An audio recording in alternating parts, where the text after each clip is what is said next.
Okay.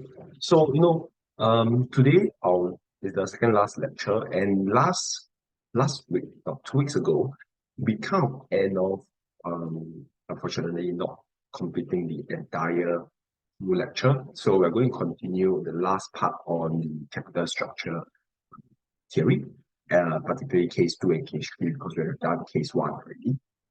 So as a quick recap, right, case 1 was the following assumptions. Let me just pull out my pen.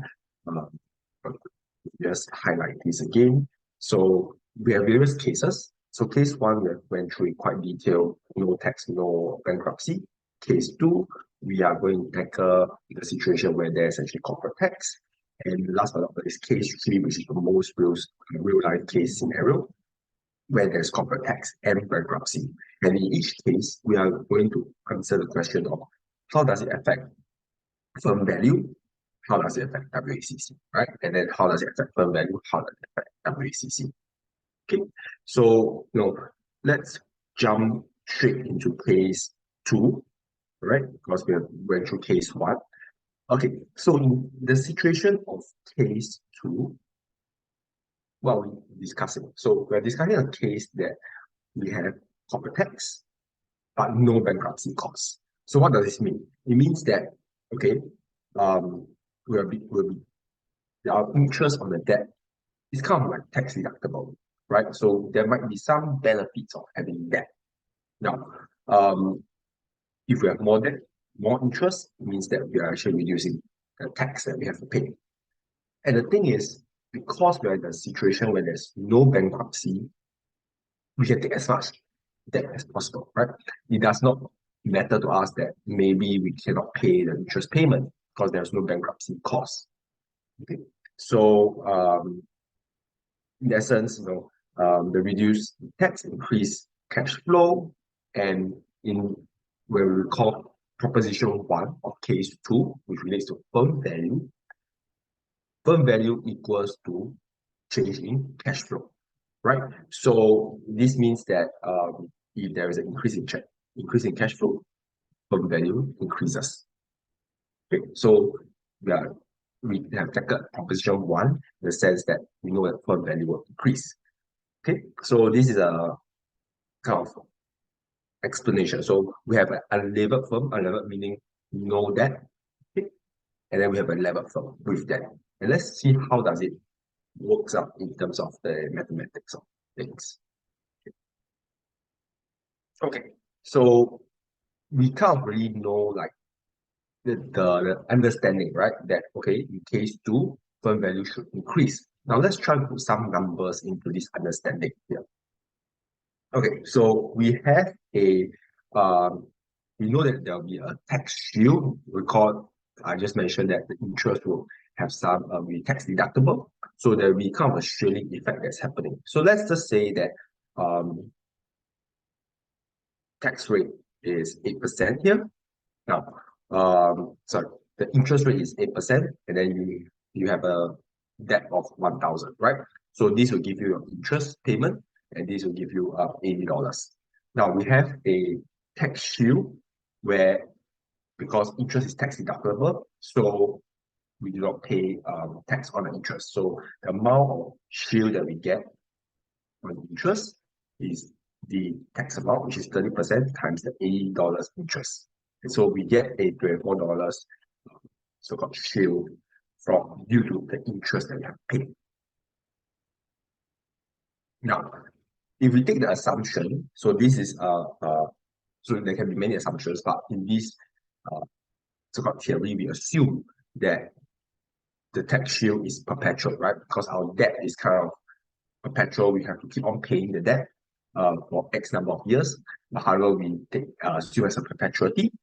I recall in lecture 2, we talked about the perpetuity formula, where if we are given the discount rate, in this case, the discount rate is 8% here, we can actually calculate what is the PV of this tax shield, right? What is the present value of the tax shield? What's the value of the tax shield to you? And in this case, we have already calculated that the annual tax shield is $24. So we take 24 divided by the rate, 8%, and this will give you $300, right? So 300 is your present value of the tax shield, or what is the value of this tax shield to you. And remember, because we are in finance, whenever we do a calculation, whenever we think about cash flow, we always need present value because um, cash flows at different period of time are worth different amount, right? So in this case, what did I put here? Why did I put D times TC here? And TC meaning tax rate. So if you notice, right, what's happening in this formula? So if you break the formula down, you notice that you can kind of cancel RD meaning the discount rate for the debt and RD, right? And what you get is just take D, which is the debt amount, times the tax amount. So the debt amount is 1,000, as I mentioned earlier, times the tax rate TC, which is 30%. And this will give you exactly 300. So if you want to calculate PV of this tax shield, you just simply take D times tax rate TC.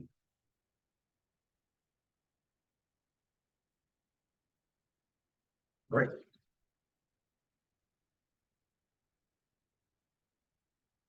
Okay. So we have calculated a tax shield, right? So now let's kind of understand how does this translate to firm value. So we continue our calculation here. So what we have done, so the value, we know that the value of firm increases with the present value of the tax shield that you have received. And so the equation is, okay, we have the levered firm, levered meaning that the firm with debt must be equals to the unlevered firm, right? Unlevered meaning no debt plus the present value of the tax shield. Okay.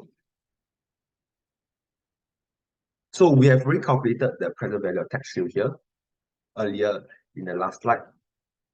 Now, how do we calculate the value of unlevered firm? Right. So if once we have the value of unlevered firm, we know the value of the tax shield, we can determine the value of a levered firm.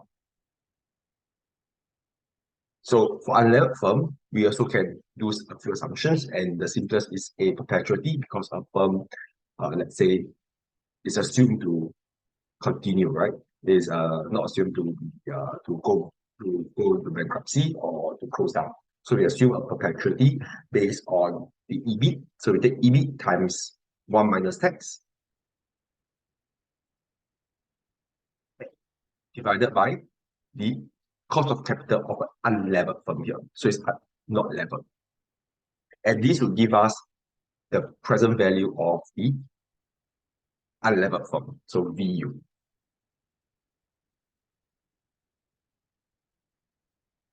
I'm using a perpetuity formula.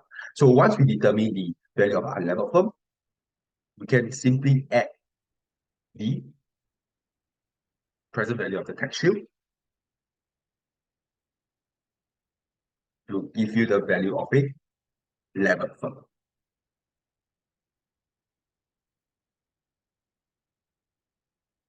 Now, recall that I mentioned because in case 2, there is no bankruptcy cost. So what does this mean? Can you see that by increasing the debt amount here, by increasing D, you keep on adding more value to your eventual VL, right? Imagine D is 1,000 versus, let's say, 10,000, right? If D is 10,000, your value of the levered firm increases. So what does this explain? It means that in case 2, if you want the highest firm value, meaning the value of the levered firm, you should have 100% of your value of the firm in terms of debt. When it's 100%, you have the highest value. Okay, we are pause for a short while. Any questions? So this kind of explains, okay, and show you the calculation that in order to get the highest value, you need 100% debt in case 2 situation because there is no bankruptcy cost.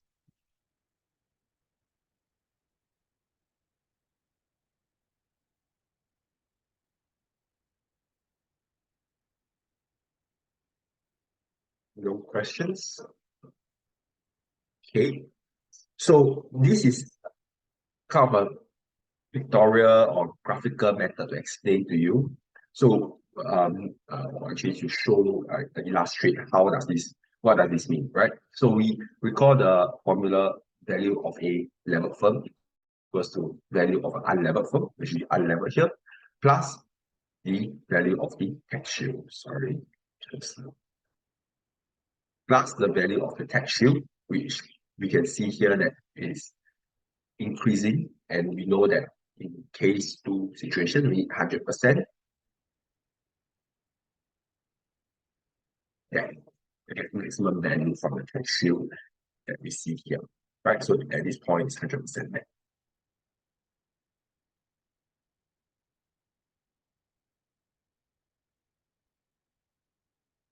Okay. So we have a simple example here to kind of illustrate what we have discussed about the mathematics of case 2. So we are given the EBIT 1,000, tax rate 30%, debt 1,000, cost of debt 8%, unlevered. So let me just highlight here, unlevered cost of capital 10%. So what do we do? So we know that we're in the case 2 situation. So to calculate the value of unlevered firm, we know the EBIT is 1,000 here, it's given the question. And we need to take 1 minus tax rate of 30%,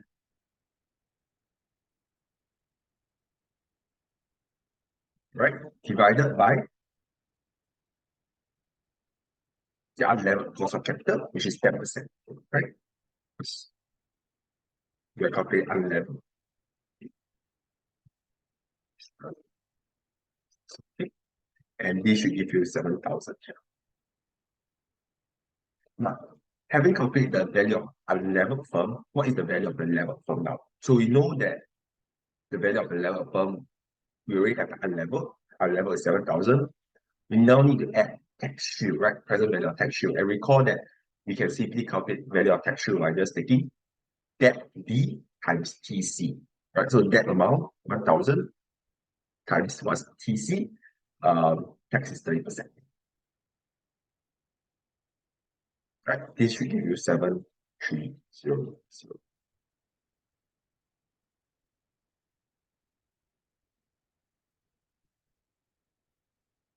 Okay, last part. Anyone can suggest how do we get the value of equity? It's a really simple calculation, but how do you get it? And we have learned this, kind of in lecture 1.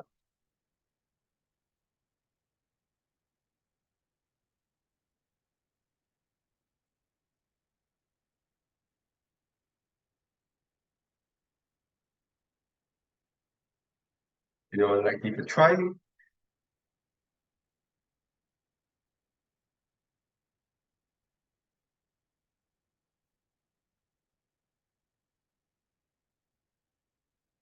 So what did we learn in lecture 1? Level minus debt. That's right. Perfect. Right. So that is your accounting equation, right? So basically, if we have the firm value 7,300, we simply just minus the debt, right? So this is because you have the full value of the firm, right? Asset equals liability plus owner's equity, right? In lecture 1, we learned it. So we just need minus the debt amount. So it's 6. Thank you. Okay, so let's move on. Remember, for each case, we need to have 2 propositions, right? First proposition is based on firm value. Second, and firm value is based on cash flow. So you determine the cash flow, if there's increase or decrease cash flow affecting the firm value. Now, in proposition 2, we are answering the question of WACC, right?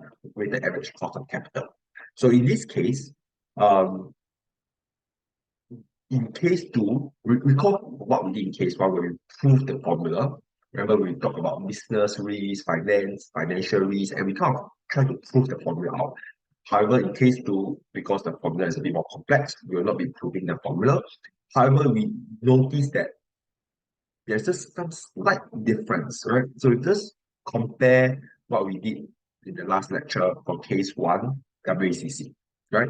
And what you notice is that we kind of just add this 1 minus tax here and 1 minus tax here, right? And then more or less the formula is kind of the same, if you notice. So we're not going to prove it, but we just um, know that this formula exists for case 2, right? Case 2 proposition 2 for WACC. And we need to differentiate between the cost of capital for the unlevered firm plus the cost of capital of unlevered minus cost of debt, then multiply by the debt to equity ratio times the 1 minus tax rate. And this will give you the cost of equity. And remember, WACC is cost of equity plus the cost of debt, right? As we talked about in the last lecture. But in this case, because we are in a situation where there is tax, so we need to put 1 minus tax here, right? So we put here, and then we the cost of debt.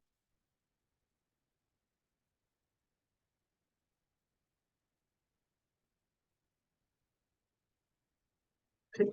So we don't have to prove this. However, we need to know how to use it. So we have a case here, example here to kind of illustrate what does this mean, right? So continuing from the previous example, we know that EBIT is 1,000. We have a tax rate of 30%. That is the same 1,000. Cost of debt is 8%. Unlevered cost of equity, unlevered cost of capital is 10%. Equity is 6,300. Now, if we know that we are in a case 2 situation, we're going to calculate the WACC position 2. Now, let's use the formula that we have shown earlier. So, what is RU? So, RU, unlevered cost of capital, 10%, plus, plus, bracket, 10% RU, minus RD, 8%. Now, we need the debt to equity ratio. So, the debt is 1,000 divided by 6,300, right? Equity 1 minus 30%. So this should give you your cost of equity amount under case 2 proposition 2. So what is the cost of capital now, right? So cost of capital rather than WACC, so we need to take the weighted equity and weighted debt, right? So it's 6,300 divided by what is the total firm value. For total firm value is this, right? Let me just use different color. Debt plus equity, right? Add them up together. So total firm value is 7,300 multiplied by what we have calculated earlier, 10.22 cost of equity plus the debt component. So the portion of debt is 1,000 times 7,300 times the debt cost of debt times, because now we're in a situation where there's a tax shield involved, 1 minus 30%.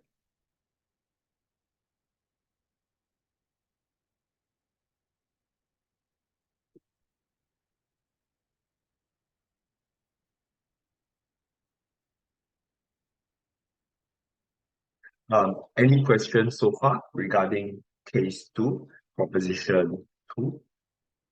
So unfortunately, we might have to so now that we have everyone here, unfortunately, for those that can continue to stay on later, we might need to exceed by maybe 10 to 15 minutes, because we are still actually covering like the last lecture, and the next lecture, or the actual lecture that we're still going to talk about, is kind of a bit heavy and quite long. So I don't want to rush through that. So for those that can stay, um, you can stay on maybe an extra additional 15 minutes, but those that can't stay, feel free to just watch the recording. Right? So instead immediately after the lecture as well. So yes, we have no questions. Okay, so Let's just put everything in a graph to understand it, right? So we know that firm value increases unlimitedly, or just keep on increasing. Sorry. If there is in case two, because of the tax shield that we get, right? Until we have 100% debt. Now, in this case, for WACC, the WACC also keep on decreasing, right? We notice that WACC keep on decreasing because of the tax shield as well, right? So recall that WACC is given by this formula here. If 100% of our amount is in debt, as you can see here, if D is the full amount and we have nothing in equity, we are actually getting the most value of the tax shield, right? Because we have debt is now benefiting from 1 minus tax. And we call that we're in a situation that yes, we have tax, but no bankruptcy costs. So we're not afraid that the company has too much debt, the company might go bankrupt. We're not concerned about that. That's why in this case, the best situation is 100% debt where we have where the WACC will keep on decreasing, right? And remember, WACC is weighted average cost of capital. So for a firm, we want to minimize cost of capital and maximize firm value. And in this case, firm value increases unlimitedly until 100% debt because of increase in cash flow.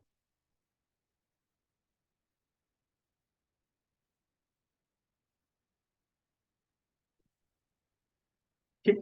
Um, let's move on to case three. So case three is the most real life example, right? In the sense that, okay, we're in a situation that we have tax and we have bankruptcy costs. So now the thing is, okay, yes, you can take on debt, but eventually you take on too much debt and you can't pay the interest payment, you'll be bankrupt. Right. So in case three is the most real life example. So if debt to equity ratio increase, probability of bankruptcy or default increases.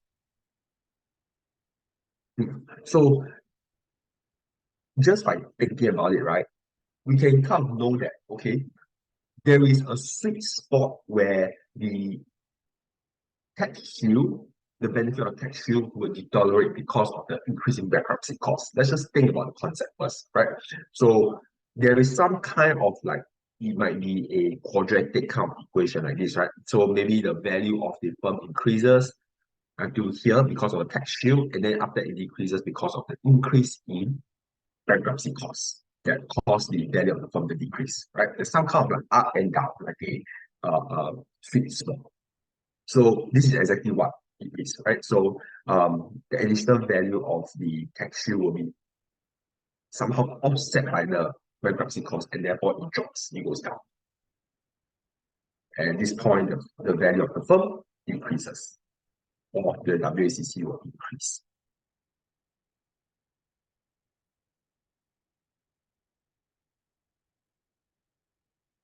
Yeah, so this is just something for you to read. I'll not really go through that. What kind of bankruptcy cost? There's direct costs like legal, administrative. There's some indirect costs, involved in bankruptcy. I'll just move on. It's just for you to have a read. But the idea of it is shown here, right? In this, and this is what's more important, is that okay, there is some benefit in the present value of tax shield given by the interest, the tax rate that you have to pay based on interest. But then, due to financial distress, increase in bankruptcy costs, our firm value eventually drops. So this is basically the sweet spot here. And I guess for case three, a good thing is that there's no so-called calculation involved. It's really about understanding and seeing, look at this graph here, where it can explain situation. Now, in case, again, in case three, now in proposition two about WACC, we know that WACC decreases due to the tax shield that we receive. But at the same time, because of the risk of taking too much debt and becoming bankrupt, our WACC will eventually increase after this sweet spot here, the optimal level of debt to equity.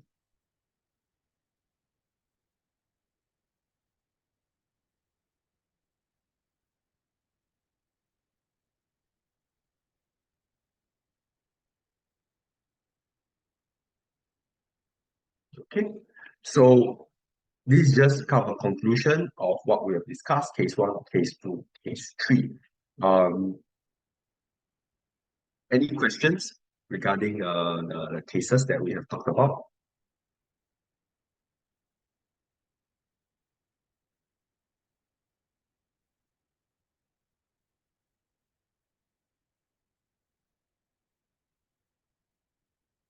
Thank you. Okay, so we have a example here. Let's just look at this example, right? Before we move on to the next topic to discuss. So we have this company here that expects a EBIT of 19750 for every year, forever. So we know that it's kind of like a perpetuity. The company currently has no debt. The cost of equity is 15%. The tax rate is 35%. Now, in this case, we know that this is in a case two situation where there is tax, right? And the thing is we can calculate what's the value, current value of the company by taking the EBIT by assuming a perpetuity, right? So we take the EBIT of 19570 times 1 minus tax rate, 5% divided by 15%. Yeah. Right. So this should give us the value, this value here.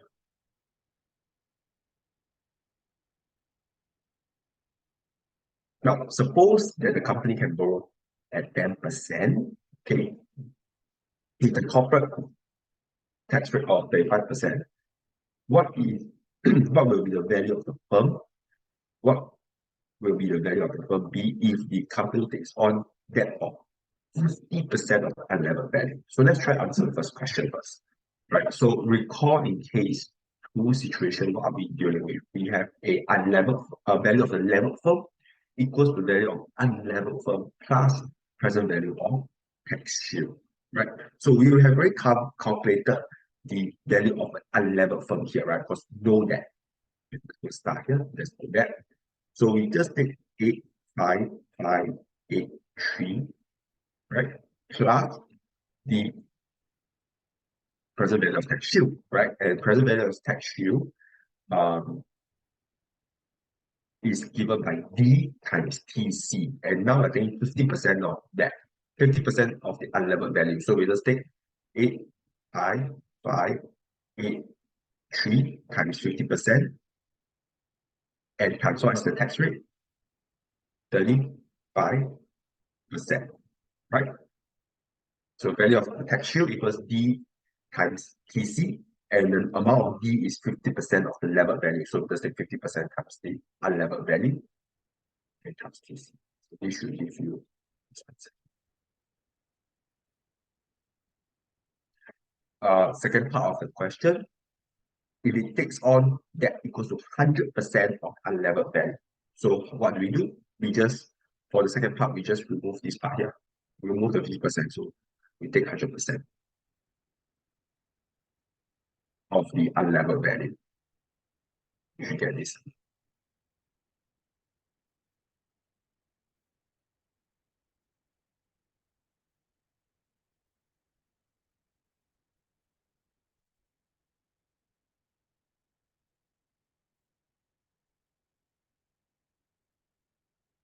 So this is a case two situation where we have to differentiate the unlevered and levered value, and we know the levered value of the firm equals to unlevered value plus value, present value of the tax shield. Okay, so that's all we have for this lecture.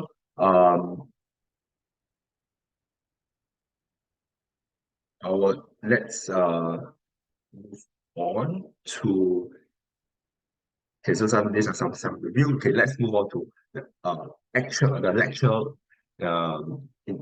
proper today's lecture in proper, right? And today, what we're going to talk about is we're going to move on from WACC, and we're going to use the concept of WACC to actually calculate now the present value of projects, the present value of various capital budgeting requirements, right?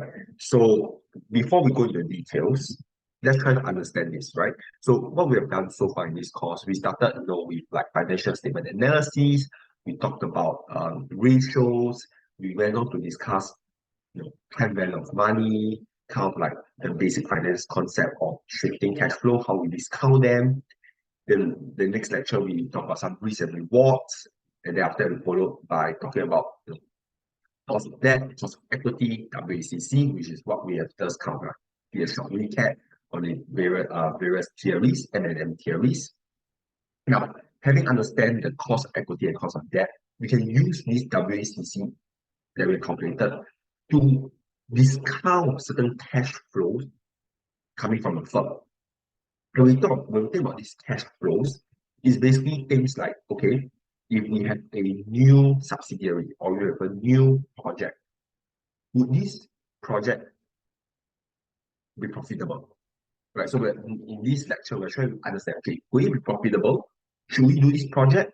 Should we maybe introduce a new line of products? Right. So the question of whether we should introduce or not introduce, we need to determine this. And in this lecture, we're really going to focus on how do we determine whether we can choose this project or not choose this project. Okay, so that's the overview of what we're going to discuss. And we're going to do a lot of details on the tools that we can use to actually determine whether or not to choose the project.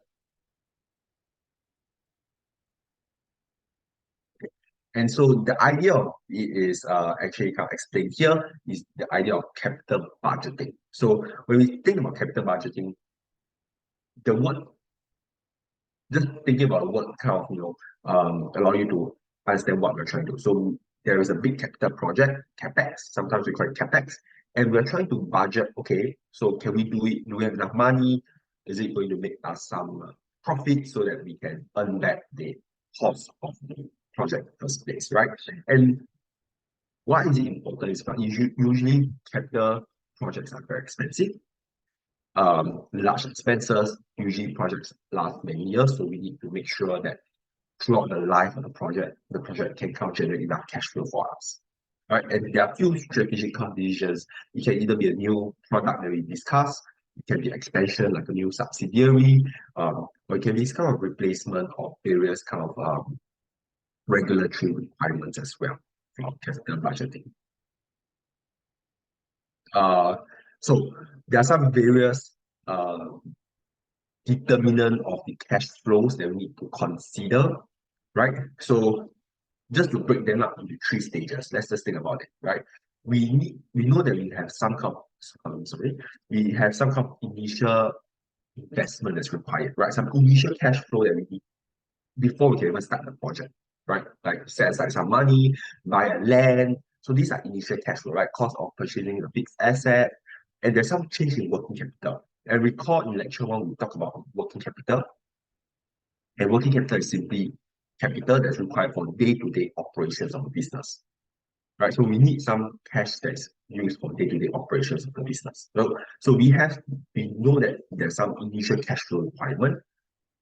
And in the intermediate stage, as the project is live, there'll be some operating cash flows, right? Some cash flow that is generated and received from the project.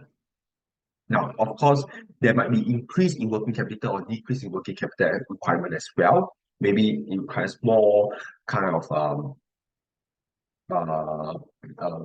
receivables, more payables, and these will change our working capital requirement for the project. Last but not least, we do have some the last stage is the terminal value of the project, meaning, okay, the project is ended. What do? Do we sell off the asset? And when we sell off asset, we might earn some profit, or maybe we not earn a profit, right? We make a loss. So we need to consider what happens at the end. And this is on the fixed asset side. We need to consider some recovery of the working capital as well, meaning that the working capital is set aside for the project. We now do not need the working capital anymore because the project is ended. We can actually sell it away, right? Imagine just liquidating the working capital requirements. and we receive some value out of it.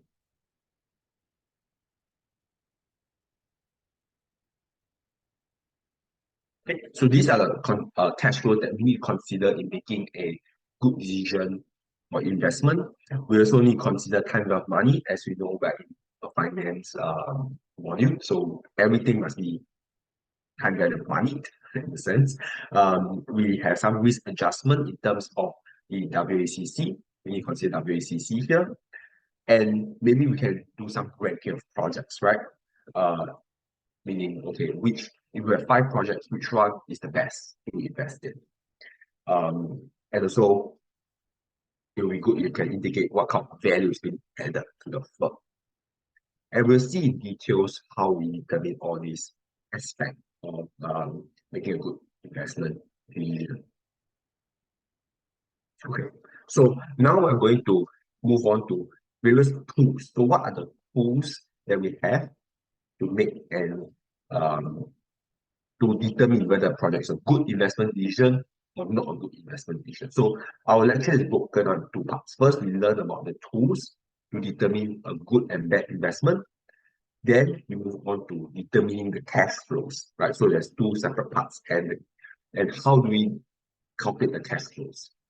Okay, so in the first part, let's think about the tools first to determine a good or bad decision. And the most important tool, I'm going to put 2 stars here, or maybe 3 stars, because this is the golden tool, the best tool that you should use. If there is, so later we'll see there's some conflicts in the decision making. But if there's a conflict, at the end of the day, use this tool called NPV, right? Net present value, NPV. And the idea of a net present value is this. We want to include we want to determine, okay, so initially we have some cash outflow, some negative cash outflow, so negative, let's say 800, and then we have some cash inflow that's happening here, right? Just put CF1, cash flow 1, cash flow 2, and maybe you have like 200, 300, etc., right? Blah, blah, blah. So the idea of a net present value is that we want to determine, okay, if I'm going to discount all these positive cash flow back to year 0, at present value here, on net basis, am I getting positive or negative, right? And intuitively, I hope you can see that, okay, if it's positive, it's good, right? Meaning that your cash inflow after year 0 is going to offset your initial cash outflow in year 0. Okay, so that's the concept of NPV, right? And so if there's an offset and eventually the NPV is positive, we must accept the project because it means the cash inflow from after year 0 is more than your initial cash outflow, right? So it means that any NPV is more than 0 will add value to the firm, increase the wealth of the owner, and the reverse is true, right? Any NPV that's less than 0 would reduce value. So the NPV count measure directly measures how well the project meets the goal of financial management, and I hope you recall that it is to maximize your shareholder value.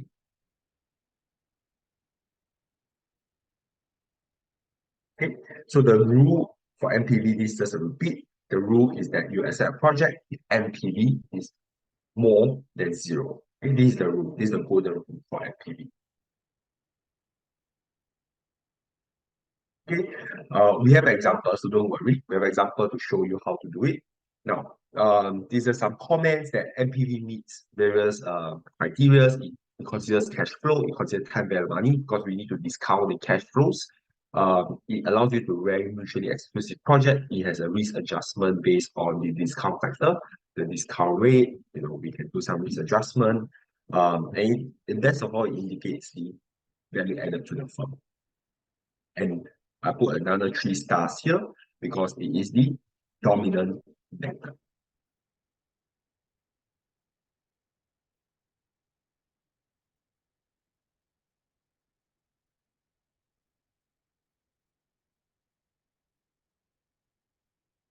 So In the last slide, we mentioned about mutually exclusive.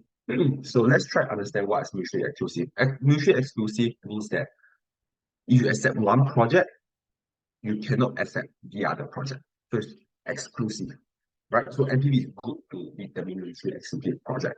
Now, we have this thing called independent project. It means that taking one project doesn't affect the cash flow of the other project. So they are independent. So, sometimes you look at questions, you will see this term independent project, mutually exclusive project. And so this is kind of like the definition of this. So if we have several mutually exclusive projects, the rule is that we pick the MPV that is the highest, right? The highest MPV means that it's given most value to the firm, we should take that project.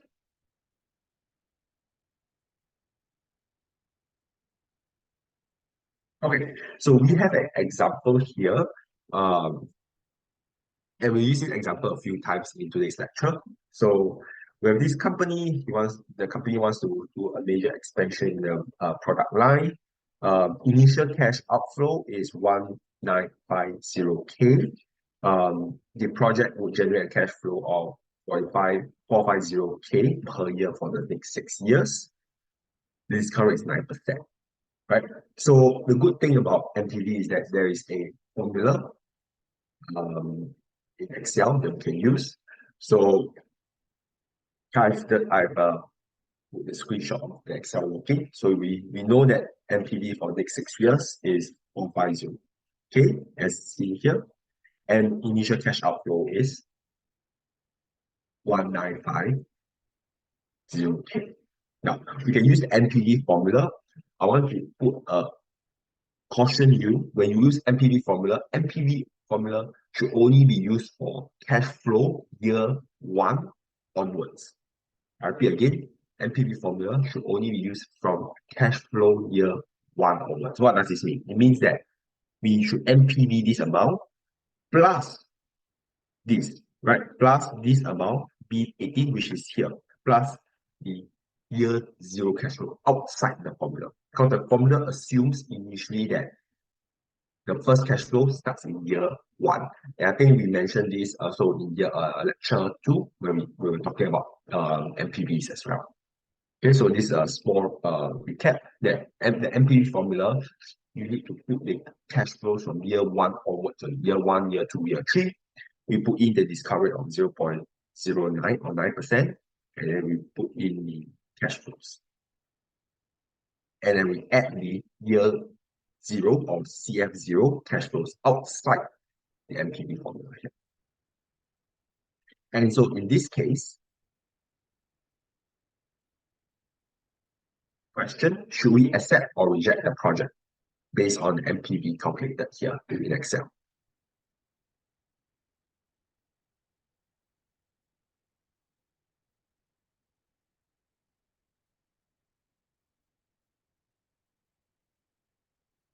So should we accept? Why and why not? Okay, accept why?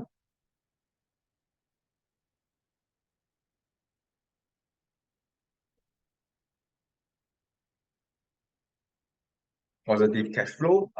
Okay, so we should use the positive. I think you can't get it right. So positive. So what's positive? The net present value is positive. So you must say positive MPV. Yeah, perfect. Positive MPV. Yeah, positive MPV is the reason why we should accept the project. Thank you.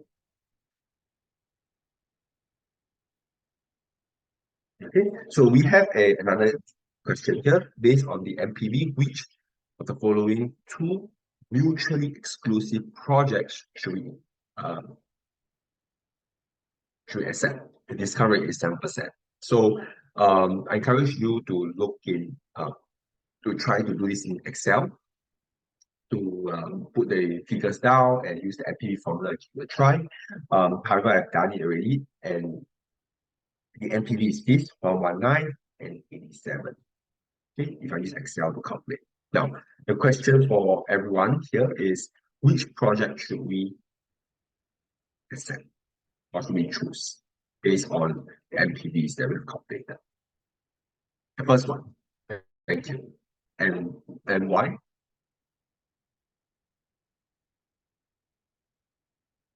Exclusive and high MPV. That's right. You're right. So can only choose one. That's right. So higher, we choose the higher one because it's a mutually exclusive project. So we choose the faster project. Okay. Okay. So that's it for MPV rule, right? So that's one tool that we have learned on how we determine the project should be accepted or not accepted. Now we have the next tool that we can use called the payback period.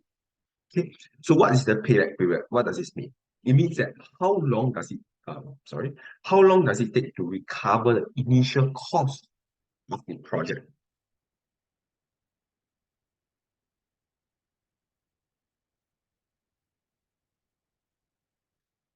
So what must we do? We have to estimate the various cash flows. And it's kind of, we want to determine, okay, we have a cash flow, let's say we have initial cost is 1,000, we have some cash flows coming in 200, 300. So how long does it take to pay back this 1,000 here? It's kind of like a break-even kind of measure. And the idea or the rule is that we accept the payback period that is less than some preset limit. What does this preset limit mean? It means that, okay, we have a project, and let's say the management say, oh, we want the payback period within 5 years. So in 5 years, your project must pay back itself. And so we can just kind of determine whether it pays back or not, right? And these 5 years, this limit is given by management, right? It's like a preset. It's not something that we calculated um, in our project cash flows, all right? So we use the same example here. Let's try to understand this. So we have the same example. We know that it will generate a steady cash flow of 450K for 6 years, right? So the payback, because, okay, so in this is a very special case because the cash flow generated is very steady.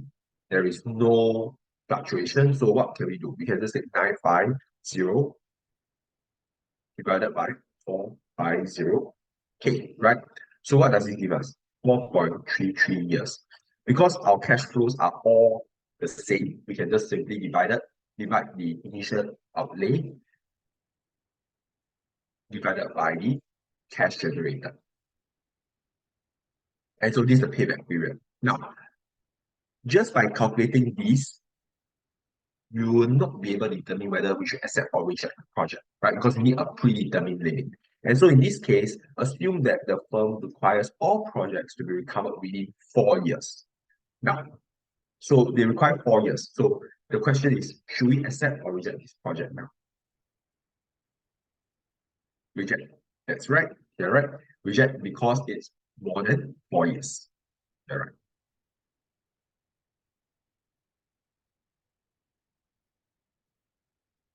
Okay. So now, before we move on, I want to just highlight something, right? In this payback period, do you notice that we did not consider time value of money here? Can we see that? Do you notice that, yes, the cash flows of 450K is coming in from various years, right? Year one, year two, year three, year four. But we just assume that it's flat, right? There's no time value of money. So that's one of the concerns for payback period that it does not consider time value of money. But we are in the finance space and we know that time value of money is very important to consider, right? So we need to kind of adjust it. It's not too difficult to do. So and maybe just want to elaborate a little, just let me have a look.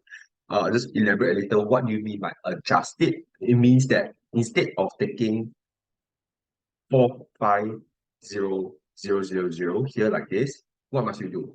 Because we know that let me just erase this. So when I say adjust, it means that we need to adjust the cash flows after year zero, right? So year one, year two, year three, we need to adjust the cash flows. So what must we do? We need to discount it. So let's put this 950, right? And then we know we have 450, 450. So what do? We need to discount this 450 divided by, let's say this is 1.9, right? 1.09. 450 divided by 1.09 square, etc. Right? Then this is 450 divided by 1.09 cube. Right? So we need to discount everything and then use this amount to determine the payback, right? Whether it actually pays back itself.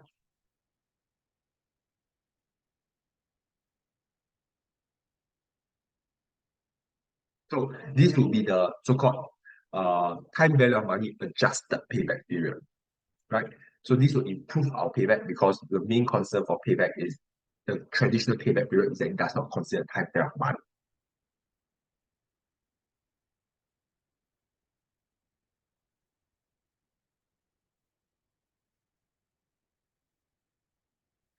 So let's look at this simple example here. We have three projects available. The company accept all projects within a 2 years or less payback period.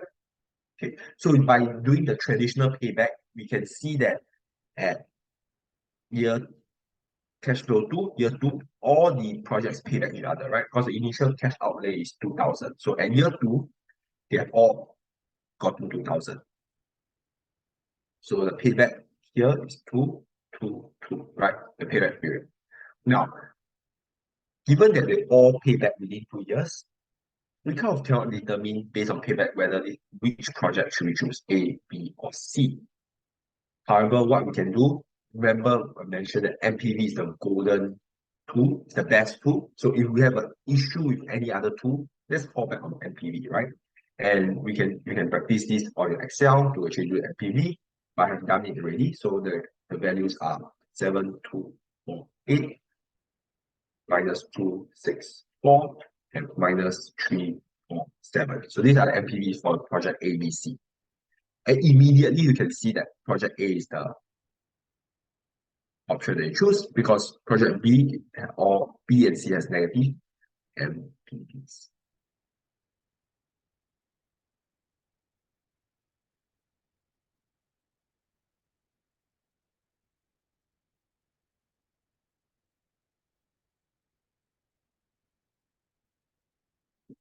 So just for your reading, what are some disadvantages and advantages of MPV?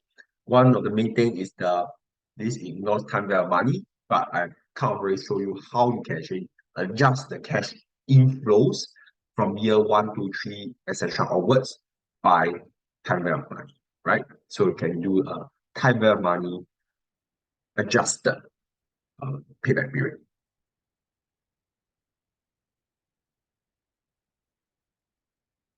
Now, there are some advantages that I want to highlight here. Bias towards liquidity. So what does this mean? It means that if, because they are calculating only so let's just flip back to the last example here, right?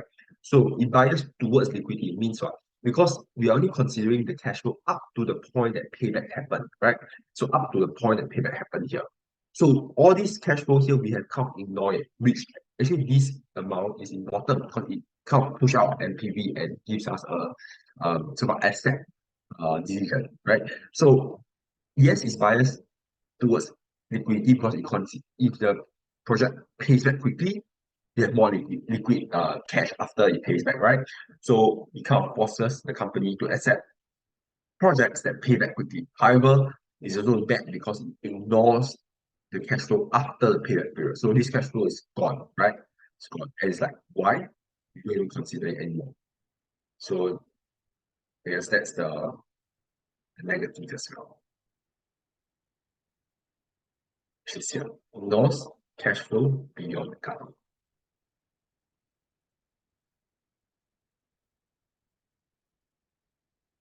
Okay, so that's all we're going to cover for um the MPV, sorry, the payback. Now, let's move on to the third tool that we're going to learn. It's called IRR. So IRR here.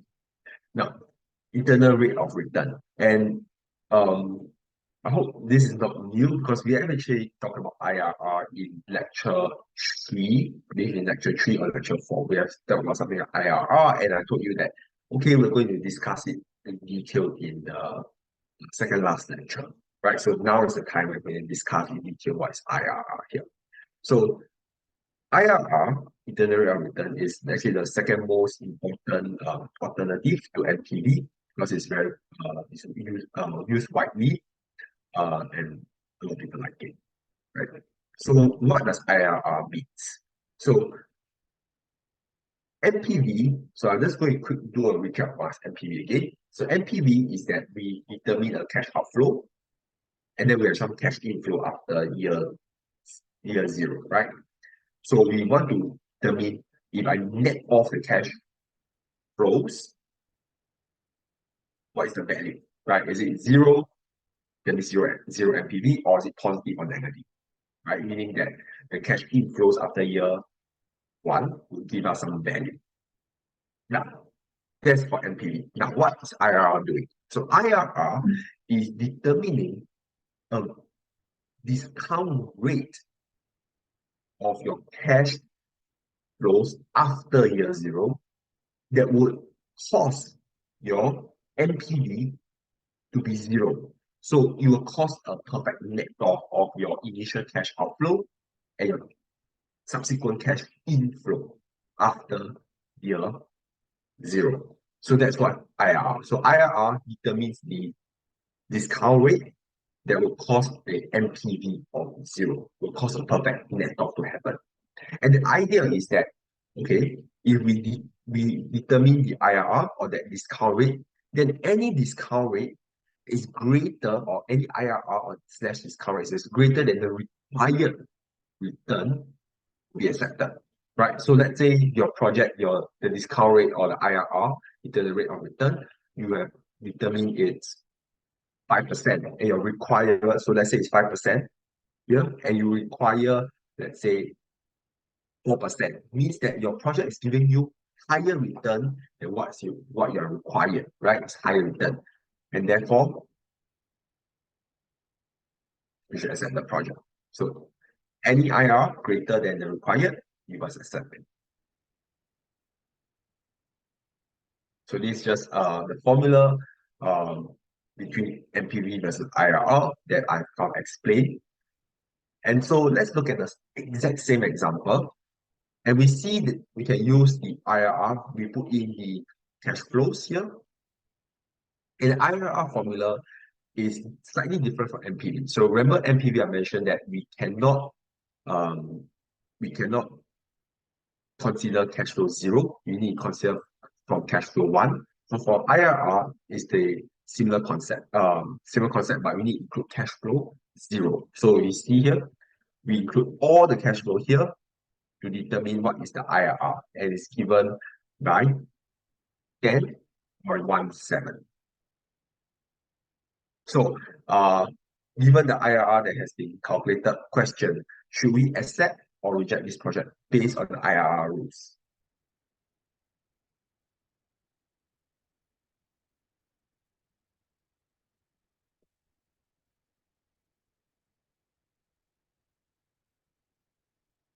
That's right.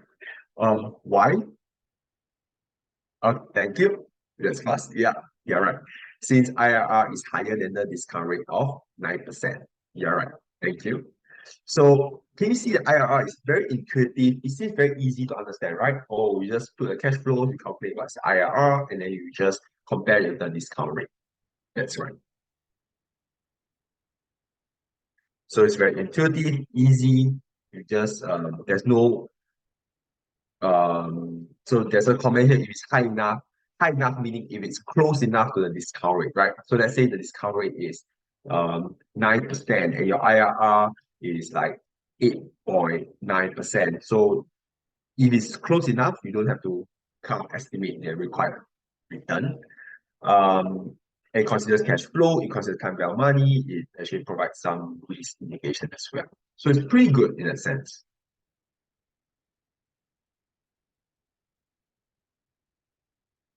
However, there's a lot of major disadvantages in IRR, and we need to explore each disadvantages in detail, right? So it can produce multiple answers.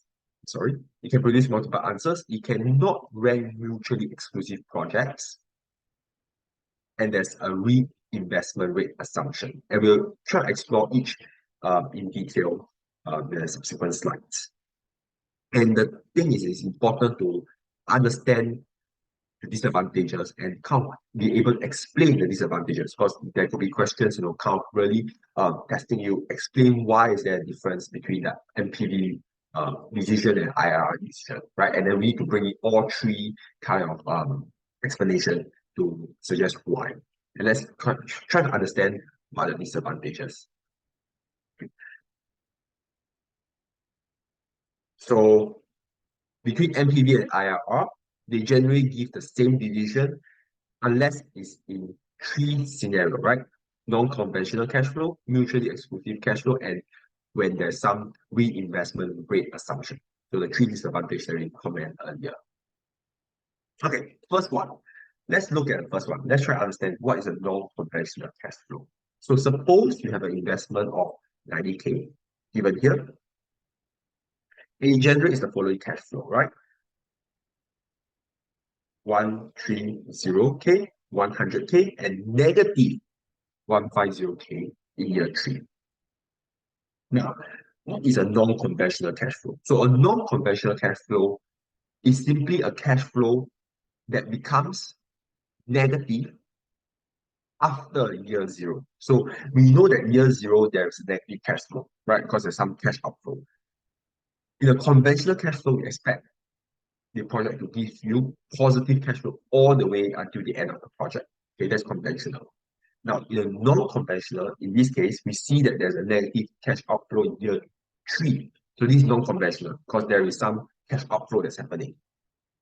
So this is an example of non-conventional. And let's see the IRR. I hope you can do it on your Excel. But given the interest of time, I'll not jump to Excel, but please do it on Excel to give it a try. And you notice that based on the standard way of doing IRR in Excel, we get a 10.1%.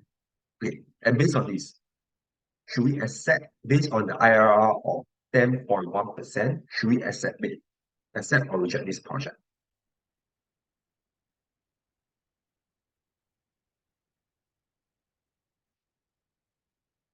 Reject.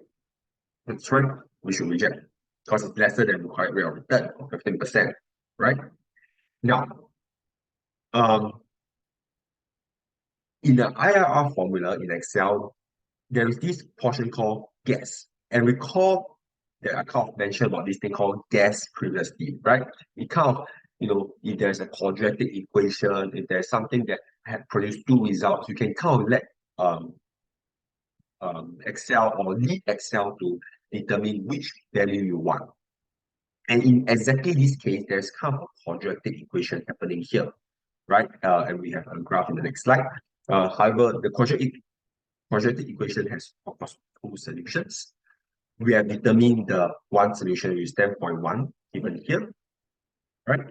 Now, we need to determine the second solution. And the gas function works is that if we put a value to gas, the Excel will kind of determine what is the closest value to the estimated value. In this case, let's say we estimate that the second solution is around 50%.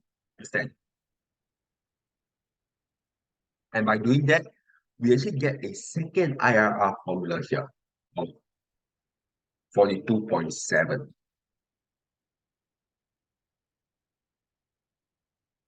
Now, based on the IRR of 42.7, should we accept or reject the project?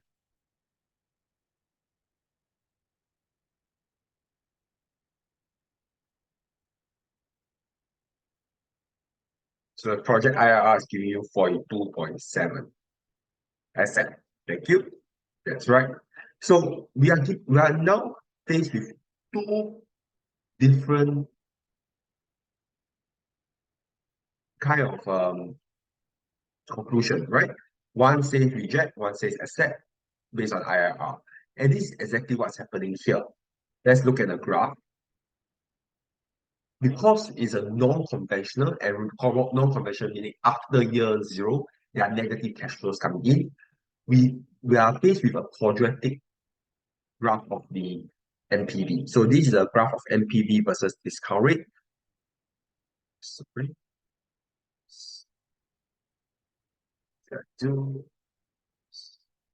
Sorry. So we are faced with a graph of NPV versus discount rate. And the thing is, by plotting NPV versus discount rate, we know that NPV, remember what is the IRR? IRR is when NPV is zero, right? So when NPV is zero, it means that the graph cuts the x-axis, right? When the graph cuts x-axis, NPV is zero, right? So it cuts x-axis as here, it cuts the x-axis as here.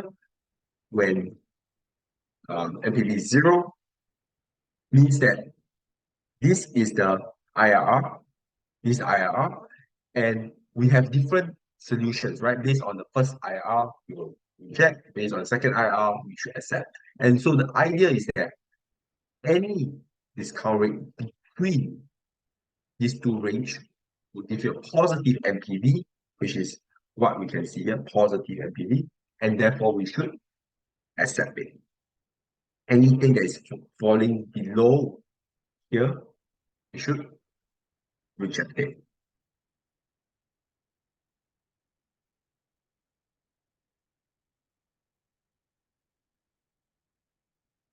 So the rule of thumb here for non-conventional cash flow is that the IRR or non-conventional cash flow will give you more than one um, solutions for IRR, and we need to make sure that we calculate all the necessary IRRs.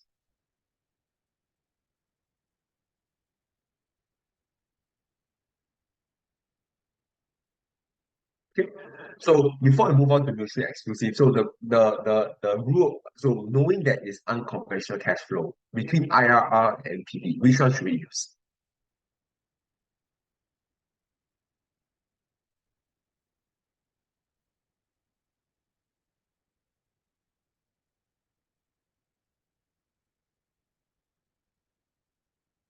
So the question is, knowing there's an unconventional cash flow between IRR and NPV, which method should we use?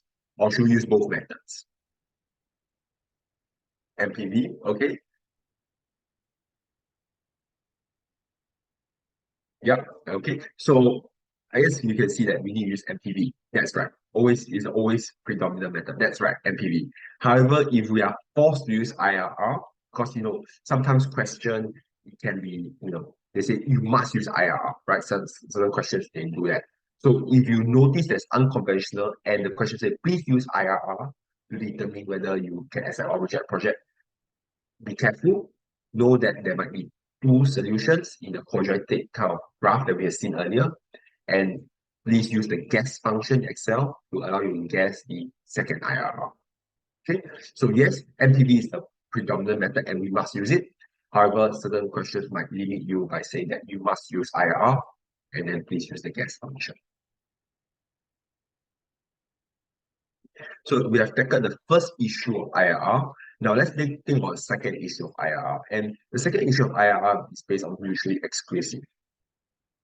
And the thing is, IRR is not reliable in determining mutually exclusive projects because of two issues here. The IRR plays a lot of weight on the initial investment amount and the timing of the cash flow. So these two things, the initial investment and timing of cash flow, will affect the ranking of the projects based on IRR. And we'll try to understand why a bit. So we have a kind of illustration here, right? We have two projects. We have project A and project B. And initially, straight away, you can notice that, okay, the initial cash outflow is different. One is 500, one is 400, the initial cash outflow.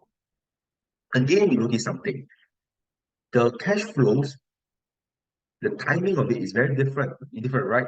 The amount we see for project A is 3 to 5, but project B, we have 3 to 5 for year one, but then less in year two. So, and we are asked which project is better or which one can we take. And we know that we are in a mutually exclusive space where we can only accept project A or project B. And if we calculate the IRR here for project A and project B, based on IRR solely, which one should we accept?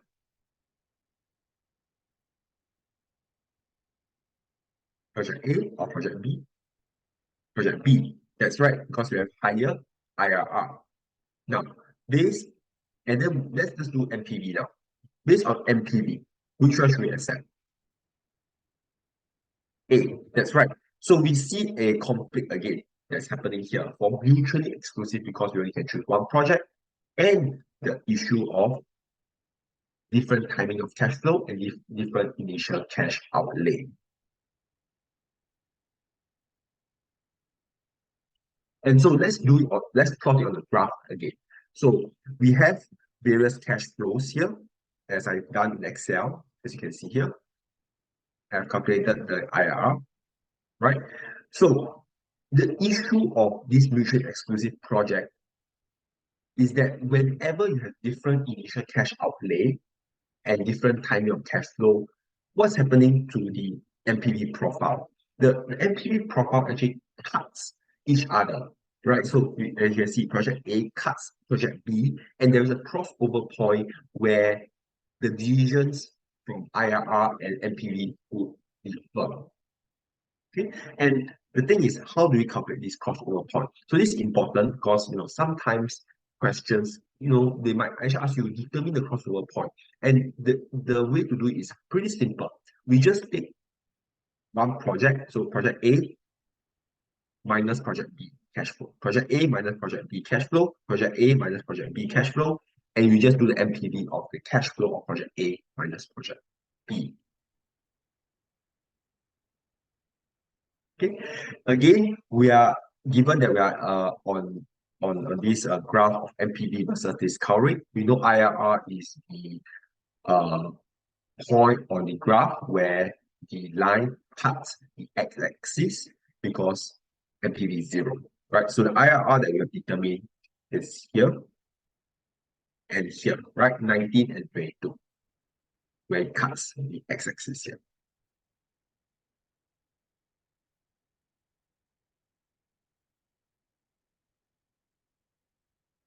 So can you see that based on IRR, this part of the curve, so just solely based on IRR, we know that we need asset project B, right? Project B is higher. And if we are in this portion of the discount rate here, looking at the profile of the curve, which curve is higher? So just here, which curve is higher than the other? Is A higher than B or B higher than A in terms of the curve?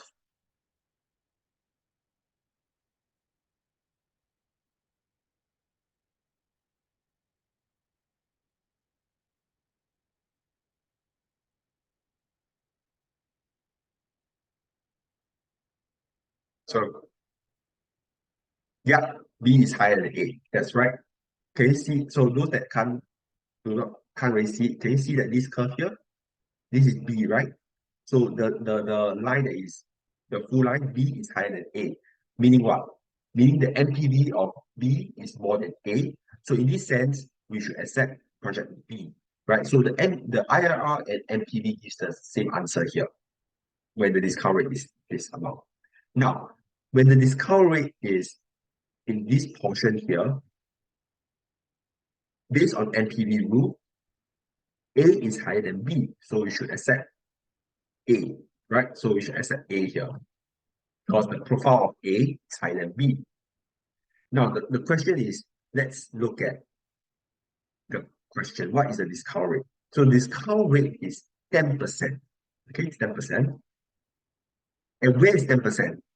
Can you see 10% is before the crossover point? Is here, 10%. So the issue is that because the discount rate is 10%, the answer based on NPV says A, but answer based on IRR says B. That's why there is a conflict now. So we need to determine the crossover point and see where where is our discount rate based on crossover point? Is it before the crossover point or after the crossover point?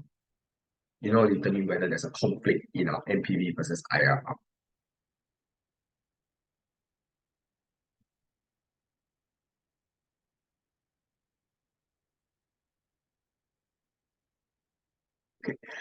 So these are some more written explanation, but we have kind of talked about it. Why is there the reason for the NPV profiles to cross? First of all, because for smaller because of the initial cash outlay, the scale of the project, a smaller project, frees up the fund sooner. The higher opportunity cost, the more valuable these cash the funds are. So a higher discount rate favors small projects. Okay, so we can see this in the graph here. So let's just feedback and just verify this, right? So between project A and project B, B is a smaller project, right? So B is a small project, meaning what? Let me just erase this slide so you can see the discount rates here.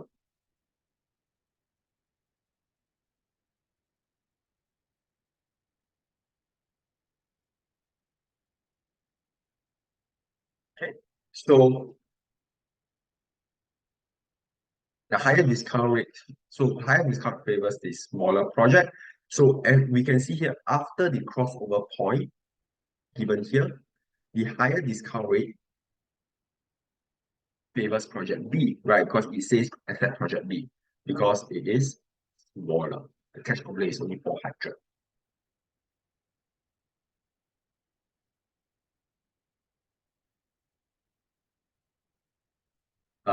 Different timing of cash flow. So a project that pays back faster, um, more cash flows in the earlier year for reinvestments. So if the discount is higher, there is a faster payback, right? Which allow the cash flow to be reinvested at a higher discount rate. So in this example, I have actually done the calculation for you to determine the payback period. So the payback for project B is 1.375 versus project A, which is 1.54. So project B actually pays back faster, which means that if the discount rate is higher, it favors project B, as you can see here, right? If you look at this graph here, again, project, if the discount rate is higher, we should accept project B because it's being favored.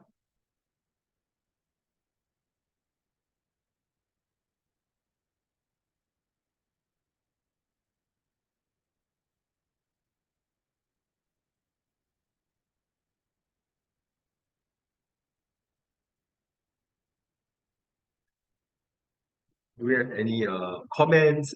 Anyone would like to have any questions?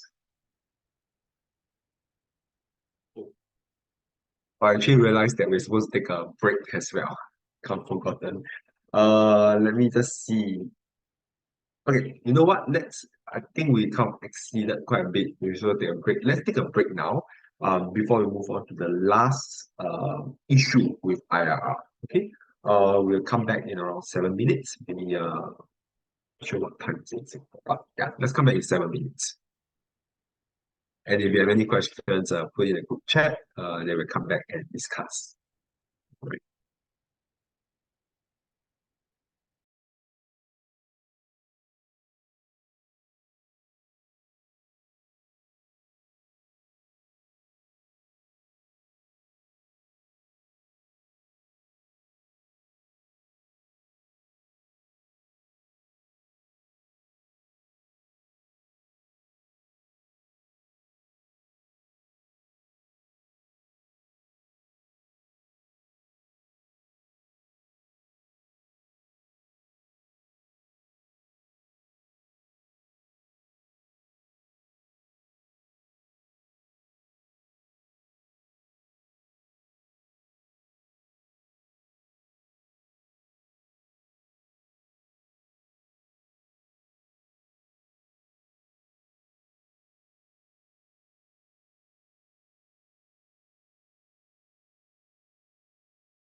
Alright, welcome back.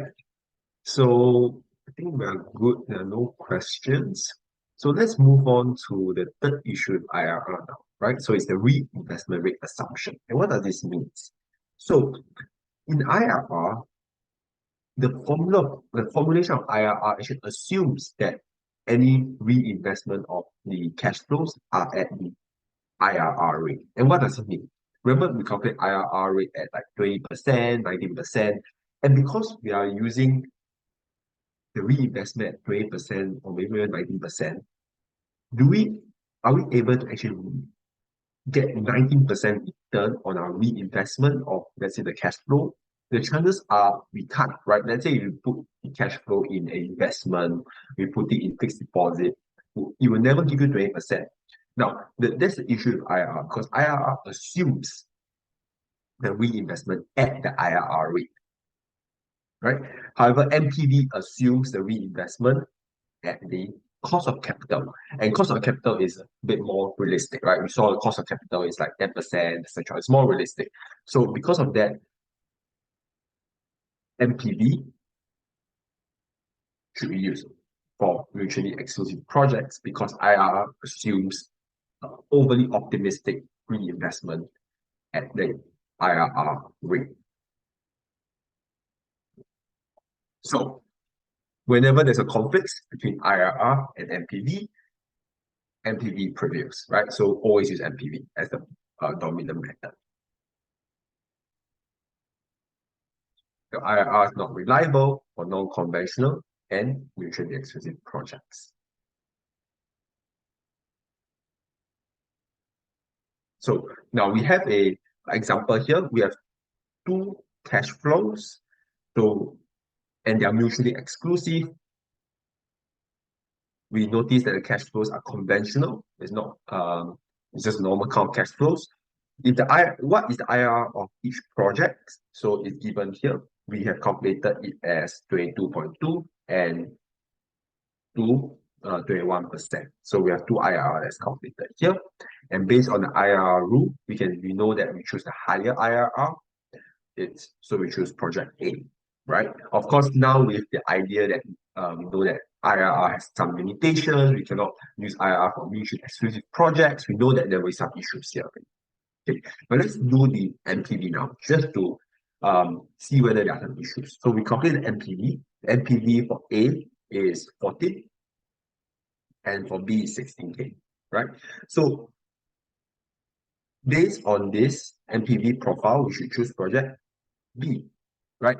And these differences of choosing project A versus project B in the two methods is not new because now we have to understand that yes, in the sense of a mutually exclusive project, we expect the IRR and PV to give different answers. And this is again shown that it has actually different answers here. And in this case, and it's usually how questions you ask is like, okay, so there are issues you have pointed out issues about why. So recall we have discussed there are two factors, right? The initial cash outlay. Now let's look at initial cash outlay. They're the same. So the reason why is it giving different answers is because of the timing of cash flows.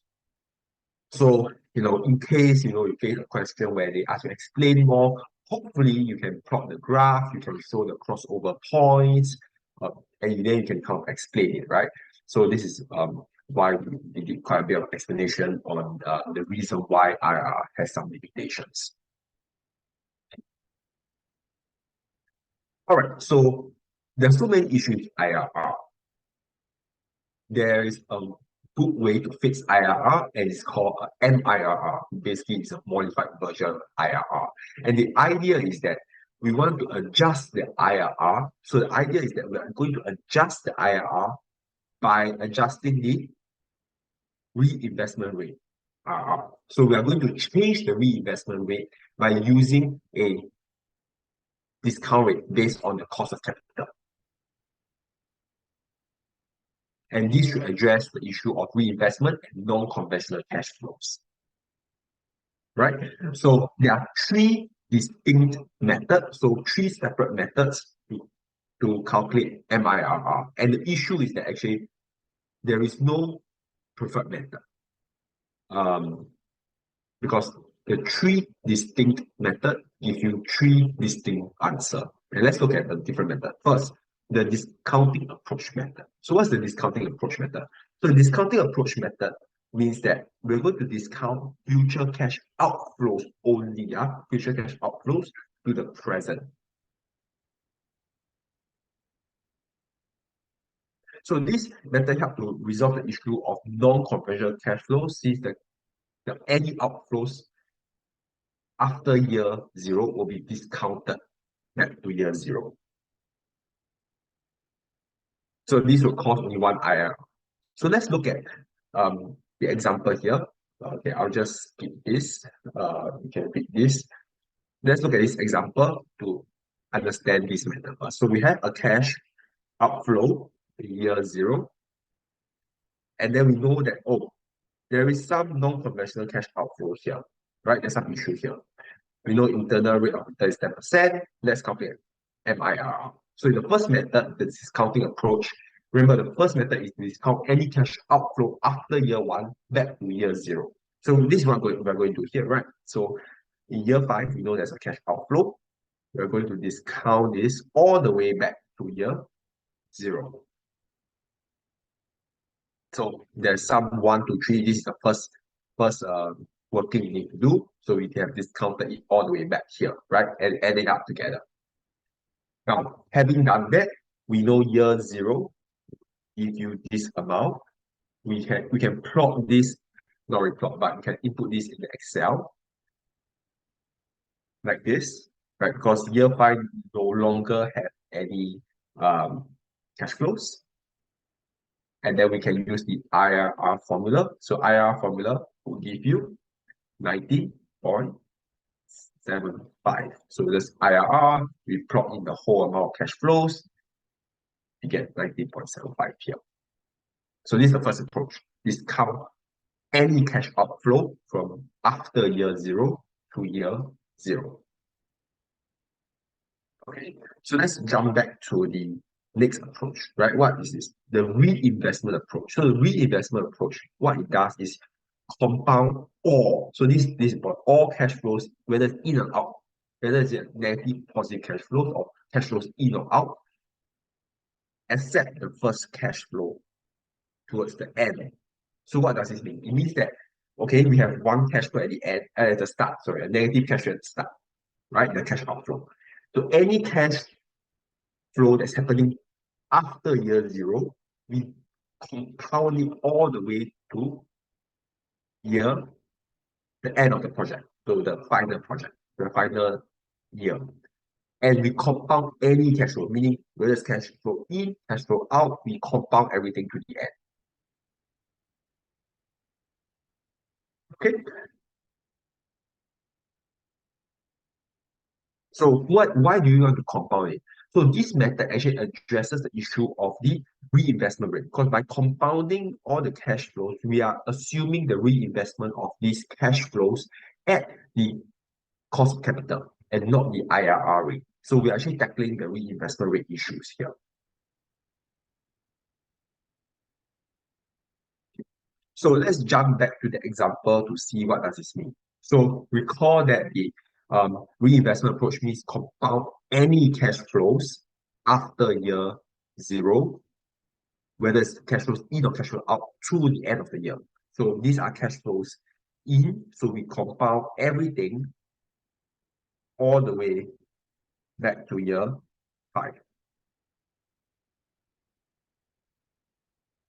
Okay, and in this sense, we now only have two things here, right? We have a cash outflow in year zero and a cash inflow at year five, and or net cash inflow at year five, right? Because we have compounded any other cash flows between those 2 years to the end of the year, as you can see here. And based on this, we use the IRR formula to give you a MIRR of 14.9. So we can see that immediately the MIRR using the discounting approach and reinvestment approach gives you different answer already. And the issue is that there's no perfect. MIRR. Okay. The last method is the combination approach, where we discount outflows. This is important, only outflows to the present. Okay, so you discount it back to the present and compound any inflows to the end, right? And this is the method used by Excel. So there's a formula in Excel called MIRR. If we use that, they are using the combination approach. So let's go back to the example here to have a look what's happened. How do we do it? So let's do the manual method first without using the MIRR formula in Excel. Let's do the manual method here. So let's do the manual method here. So the manual method is this. We discount any outflows to year 0. So there's an outflow in year 5. We discount it back to year 0, as we have done here. We compound any cash inflows back to, not back, but towards the final year 5 here, in this case. So we have compounded it like this, right? All to year 5. Having done this, we have a cash flow profile of this. And what do? We calculate IRR. So we just put the IRR formula for this cash flow and we get 14.39% here. Right? However, the faster method is that we have the original cash flows as stated here. Right? Original cash flows as stated here. We just use the MIRR formula given in Excel. But at the same time, we need to be careful and we need to put in the rates that we want to compound and discount. And in this case, it's 10%. Right? So please put in the rates here. The Excel asks you what's the rates that you have to use for the discounting, what is the rate you use for the compounding. Because there are two rates required. Right? So by doing that, we can determine the MIRR that is exactly the same as the manual method that we have done. So this is a combination approach. So combination approach is good because we are actually doing the compounding and discounting we can do it at different rates. As you can see here in Excel, it allows you to do that, or you can even do it manually by using different rates, right? And it allows you to tackle the issue of the reinvestment rate issue. At the same time, it also tackles the issue faced on the non-conventional cash flows. Sir, Raja here. Sorry, can I just review the first method, right? I was just wondering whether the first method, you just take the last one, or do you need to worry about the values that are in between from the first to the fourth year? Okay, so the first method, the discounting approach, right, is not the last one, is any outflows. So let me go back to the comment here. Any outflows. So the outflows can happen in year 2 or year 3. So you need to discount all the outflows to year 0. Oh, right. Okay. So because your example has only one outflow, which is right at the Yes. end. So the Yes, inflows, you correct. don't have to worry about it at all. Only the add up all the outflows. Yeah. And you must make sure you discount the outflows to year 0. Yeah, not all outflows. Yeah. Okay. So basically you have to individually then discount to 0, to the year Yes. 0. Right. Okay. Okay. Okay. Yes. Thank you. Yeah, right. Okay, so that's a good question. So I want to repeat again for the reinvestment. So method 2 now is compound all out and inflows. So all of it after year 0 to the end of the period. So all. So I'll just go back to the graph here. So in this case, let's say these are negative. Let's say they are negative. Oops.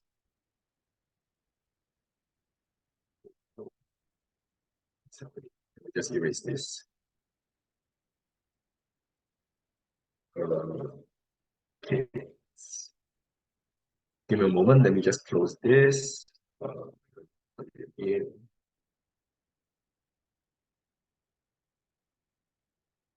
Okay, so let's just say these are negative, right? We need to, regardless of whether negative or positive for method 2, we need to compound any cash flows after year 0. So any of it or we just compound it all to year 5 or the end of the year, end of the project year.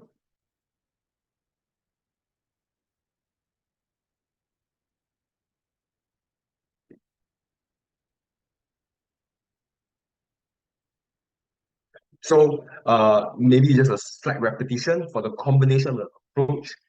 If there is a negative, let's say for cash flow, year 2 there's a negative cash flow, we need to discount the negative cash flow. So for a combination approach, any cash outflow we discount it, any cash inflow we compound it, right? So in this case, let's just say that year 2 is negative, we need to discount it as well as year 5 we also discount it.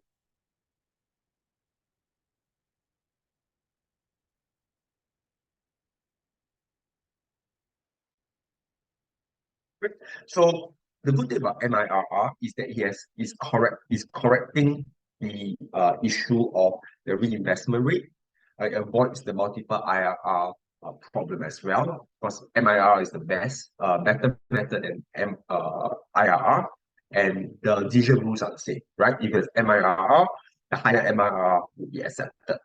Will accept the project that is a higher MIRR.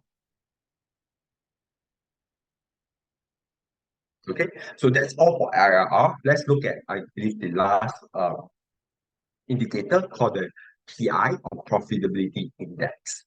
Right? So what is the PI? So the PI what the PI does is this. The concept of it is that we have various cash flows, right? We PV the cash flows back to year 0, and then what we do is that we divide the PV of the cash flows with the initial investment. And if you think about it, right?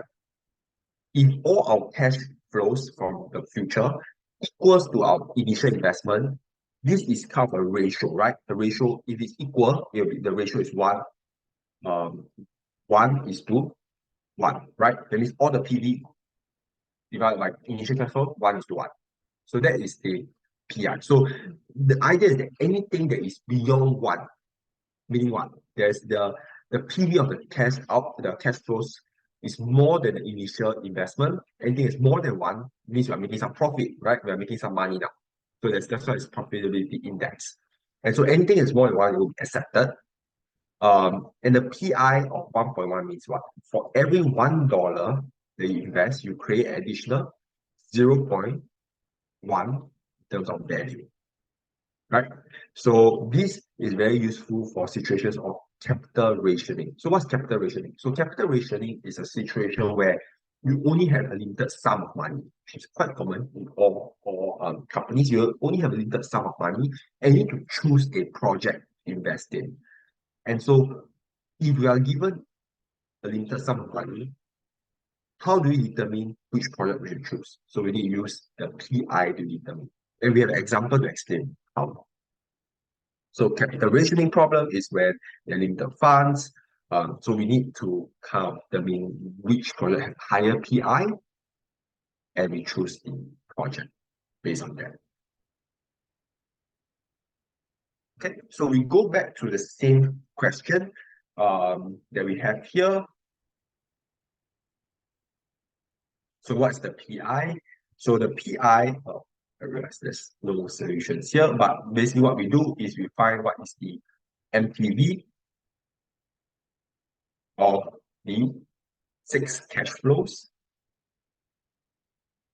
of 450, 1, 2, 3, and then divide this by the initial cash outflow, and this should give us a PI of 1.035. Now, in this case, given the PI of 1.035, should we accept or reject this project? Accept it. That's right, because it's more than 1. Right?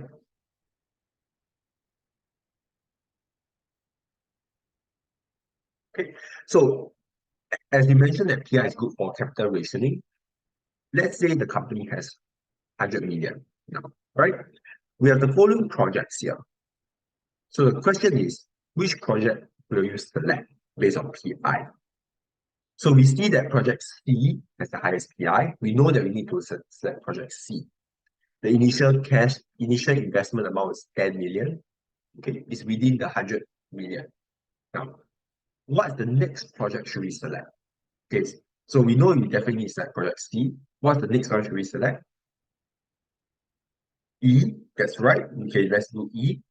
So now the total investment is already 35 million. Now, what after E, what should we select?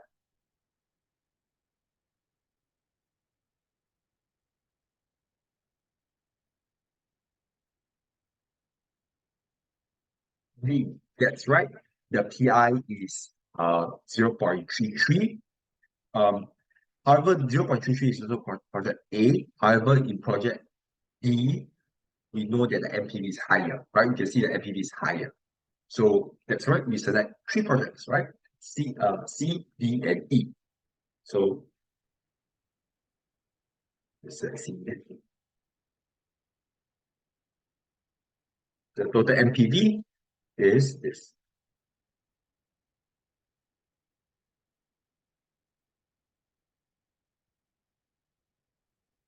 Okay, so PI is really quite good because it considers the time you have money, it considers the cash flow, it's come easy to communicate. You just need to compare it with the PI of one, is it more than one, less than one, right? So with some comments, So sorry, then you quick feel question free on to the previous listen. slide. Yes. I was just wondering because if it is less than one, it is not profitable, right? So would you still choose because 0.33 and 0.48 is not really exactly profitable. So would we this is the question if you're forced to pick what three, is it? Yeah, and you want to maximize the so-called the amount that you have, 100 million that you have. Yes. Okay, because if given a choice, then I guess we wouldn't even want to go into it because you are not profitable, right? Would I be right to say that? Mm, so, but then if you notice the MPV, right, is still positive, right? And we know MPV is the predominant method. Yes, So, okay. yeah, so based on the MPV, which you know is a predominant method, we should still do the three projects. The PI, what it does is actually just help you know which project to choose. But then again, the NPV is lower than the initial investment, right? For D and E. So does it mean that it is still good to go in? Yes, remember how MPV is calculated. MPV we also consider the initial investment, right? Remember MPV is initial investment, initial cash flow, CF0, then you plus all the discounted cash flows, discounted cash flow after year zero. So MPV already consider the initial investment already. Okay, okay, noted. All right, thank you. Yeah, most welcome. That's a good question. Very good question.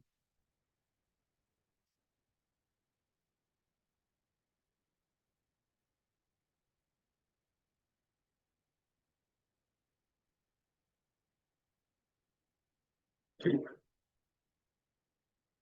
All right. So we have another example of PI to actually explain. So let's say, suppose you have a firm with limited to invest, um,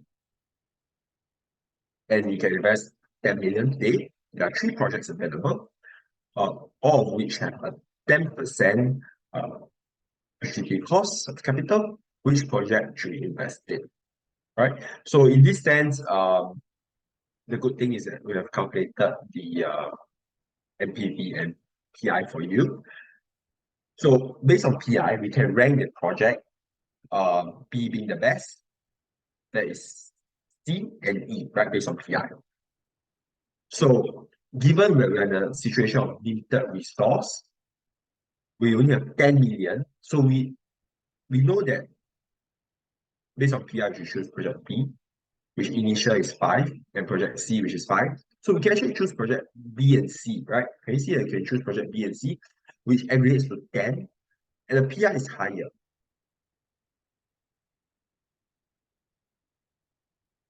And when we aggregate both the project's NPV is around 27, which is more than just choosing project A, which initial cash is 10 million immediately. Right? So we can see that project B and C should be chosen instead of, so a combination of project B plus C instead of project A.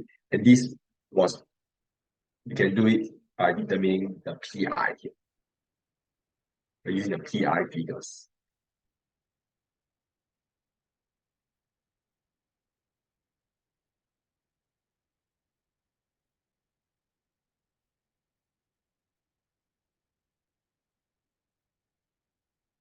What if the okay, I see a question. What if PI1 is highest and 1 is lowest?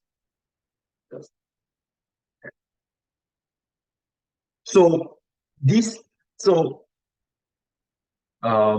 it depends on how, because remember the PI, right, is calculated using the PV of your cash flows, right? Divided by initial cash outlay. So this situation, it might not even happen, right? It might be very hypothetical because we are considering the initial cash out, the PV of the cash flows and initial cash outlay, right? So let's say um PI that is highest. So the PI highest means the cash outflow must be a lot and cash requirement was very low. And then lowest PI means that the cash requirement is very big. Initial cash requirement is very big, and the cash inflow is very low. So in this case, it might not really happen. Like it's not very realistic for this to happen, right? So because PI consider both the initial investment and the PV of cash flows, such a hypothetical situation would be very hard to happen, right? So yeah, it might not happen in this case. Yeah, because if there is a tool, maybe not called PI or something else, that only considers one aspect, right? One aspect meaning only considers cash that's coming in, but not the initial investment. Then in that case, what you point out might occur, right? Because you don't consider the cash um requirement, initial cash requirement. But because the PI requires that, and the NPV also requires that, right? Because NPV is the what's the value added. So this kind of situation very unlikely to happen.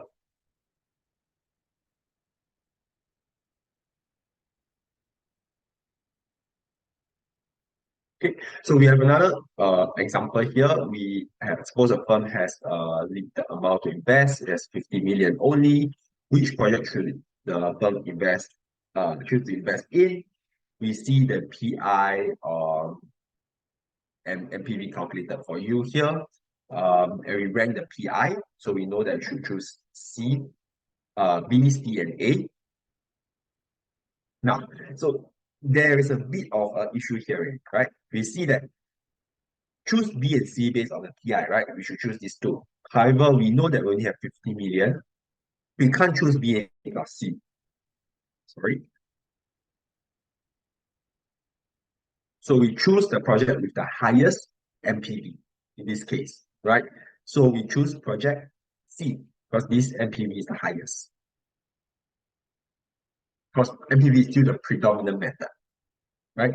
The PI just tell us the ranking, but the NPV is the predominant method. So we can't choose project B plus C because this is the PI profile. So we can't choose B plus C. So we cross out B, we just choose C. So what you notice here, right, is that different methods provide you different kind of decisions. But the best method is a combination of all the tools. In this case, NPV plus PI, because PI helps the ranking, but then we still need to rely on NPV being the predominant method. We determine, okay, yes, we have ranked it B, C, A, but we know that based on the limited resource, we can't do B and C, and so we need to rely back on NPV to say that, okay, for project C, NPV is higher, we choose project C, even though PI is lower. Because the PI basically helps in more of the ranking component of things.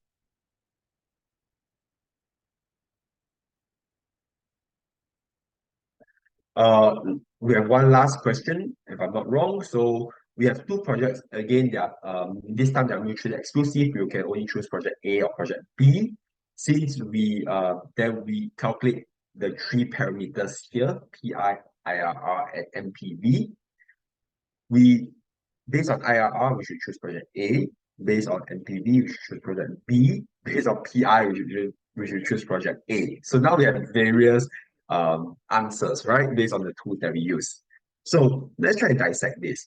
So based on PI, so we know IRR is bad for mutually exclusive, right? So maybe we shouldn't even consider IRR in the first place because they are bad for mutually exclusive projects. Based on PI, we know that we should choose project A because PI is higher. But because we are in a mutually exclusive space,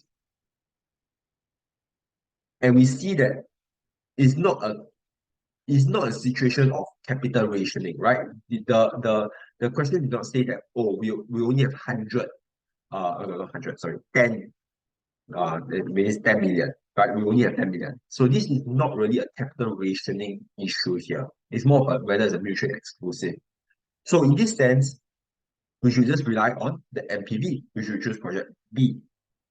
Now, the question is, if you are in a situation of a capital rationing, then your PI would likely give you the right answer, right? In the sense that if you say your capital rationing is 10, right? You can only invest 10. Then project A will give it. Choosing project A based on the PI will give you the right answer. There's a small comment here that yes, you should choose based on project B based on the MPV. But if you can do project A twice, the total MPV actually is still more than for doing one time of project B.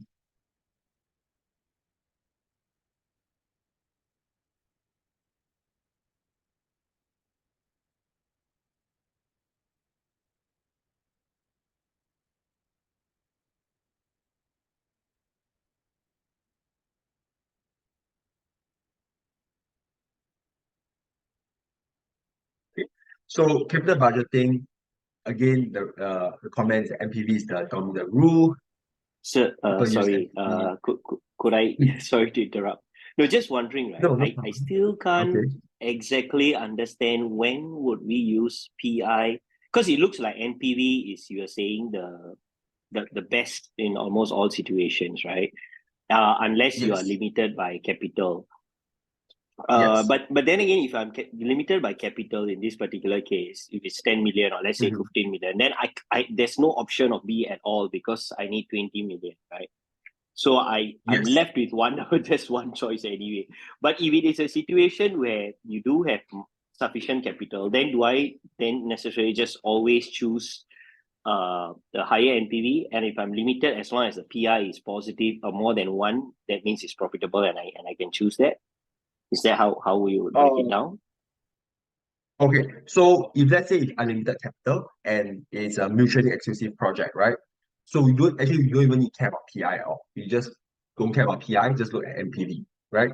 Because it's unlimited capital. We are not in a capital rationing issue. So we'll choose project B based on MPV. Yes. Okay. Yeah.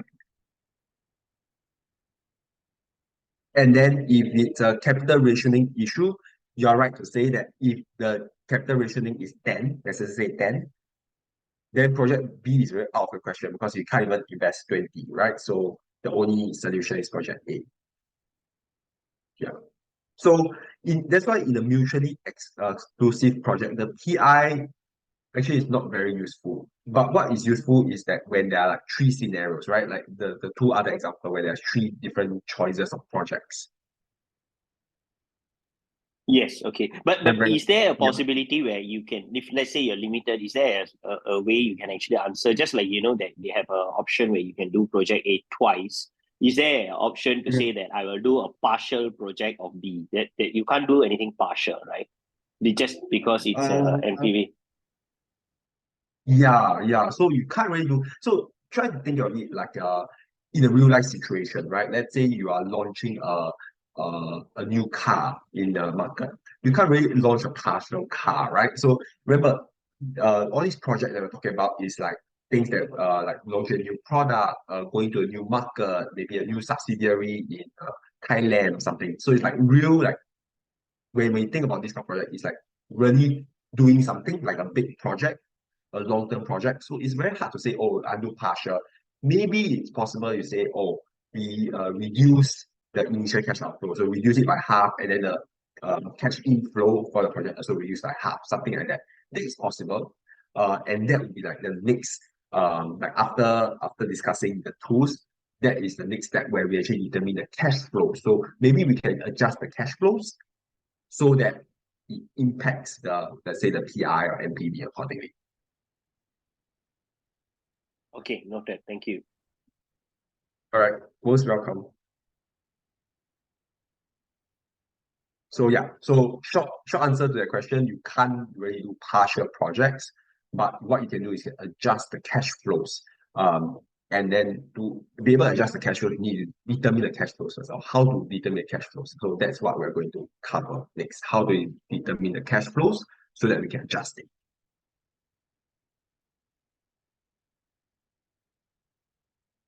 Okay, all right.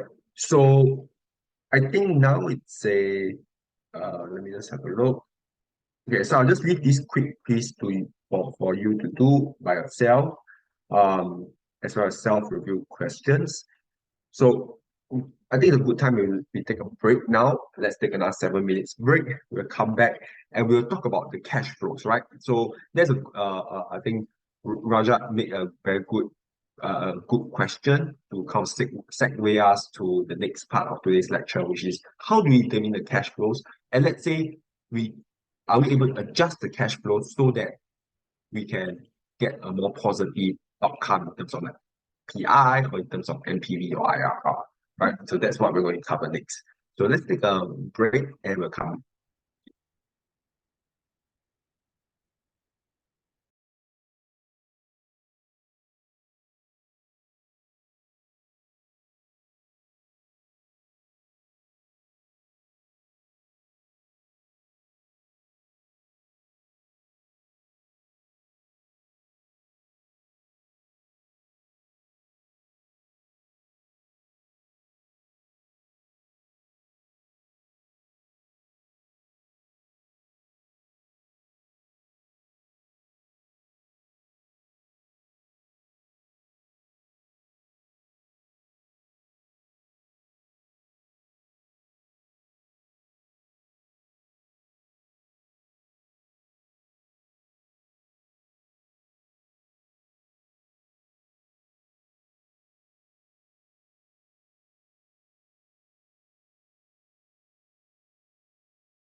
All right, welcome.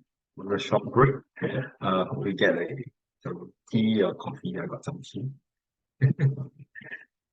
So let's move on to the second part of today's lecture, which is determining the cash flows, right? So we have understand the tools required to make decisions for projects. Now let's try to understand how do we determine the cash flow. So we have for the last few examples, we have assumed that the question gave us the cash flow. So now let's determine the cash flow required. Okay, so to determine the cash flows that should be considered in a project, let's think about it. What are the relevant cash flows that we should consider? Okay, so there are various categories of cash flows, but the rule of thumb, right? The rule of thumb, if you are confused, you do not know what cash flow should be included, is this. Does the project or is this cash flow an incremental cash flow? So when I say incremental, what does it mean? It means that is it an additional cash flow that will happen that is required by the project that would is necessary for the project to happen, right? So is it increment? Only incremental cash flows should be included. Any cash flows that are not considered incremental, meaning that it's just a cash flow that has happened in the past, that it is not related, should be excluded, right? So let's look at this. So that's the rule of thumb. So let's go look at the various categories. So the first category is sunk cost. So sunk cost basically a cost that was accrued in the past, has been incurred in the past, and therefore should not be included. So let's just say, in this example, a firm wants to reevaluate a project. The project already costs 50K. A further investment 40K is required. The present value of the cash flows, the present value of future cash flows is 60K. Now the question is, should the firm continue that project? Anyone would like to give a try to answer this? Should the firm continue the project?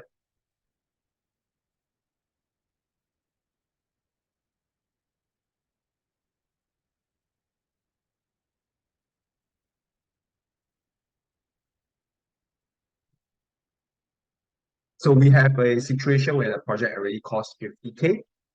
We require additional 40K, and the present value is 60K. Okay, I see the question. So answer yes, 40K investment for 60K PV. That's right, you're right. So yes, the answer is yes, you must include. Yeah, that's right. 40K investment for 60K PV. That's right. Now, what does this mean? It means that the 50K that the company the firm has invested is called a sunk cost because we do not consider the 50K. We only consider 40K and 60K here. Right? Now, if we are so sunk cost is actually one of the toughest cost to identify in a lot of the questions. So we need to be very careful.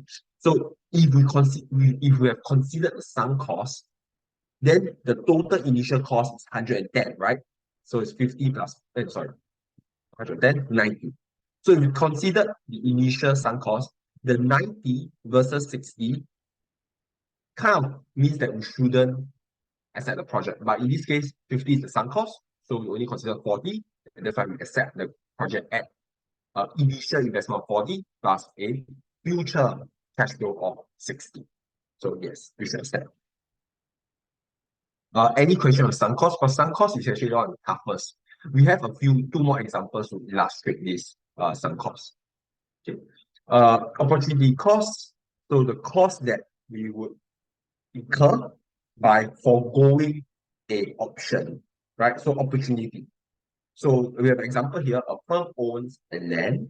The land can either be used, the firm can either use the land for a project or sell it for 100K. Suppose the NPV of the project is 80K. Should the firm accept the project?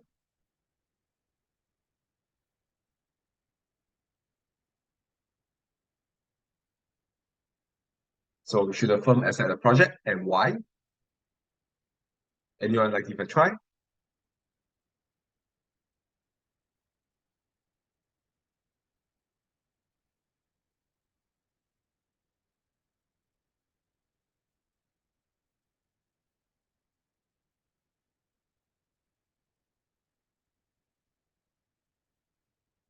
Okay, you are right.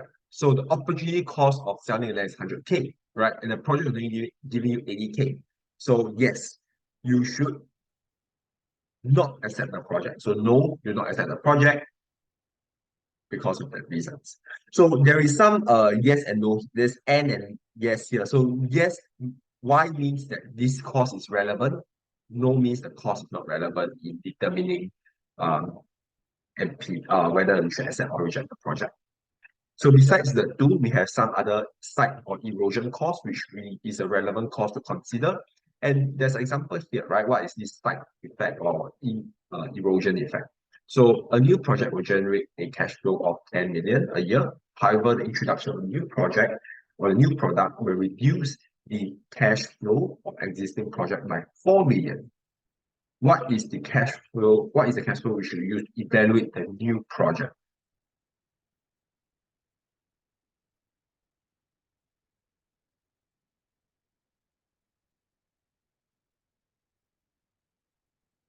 Anyone like to give a try? So what is the cash flow that you should consider for evaluating this new project or this new product?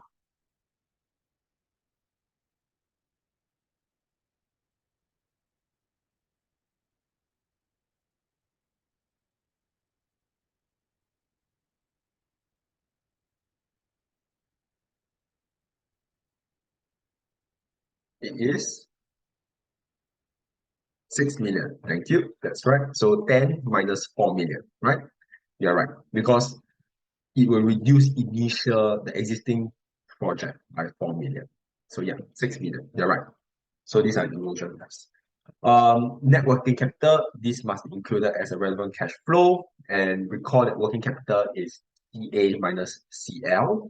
That's working capital, right? And we will look at more details later. Financing costs, we don't include it. Tax effect, we have to include it. So we'll see the examples in a bit. So the idea is that we only need to include incremental cash flows in our project. So we have an example here, and let's see, look at this. So he spent 250K on the project to work on the preliminary version of the car. So he also spent 150K performing some test marketing analysis to determine the consumer interest. So which cost should be included in the project calculation?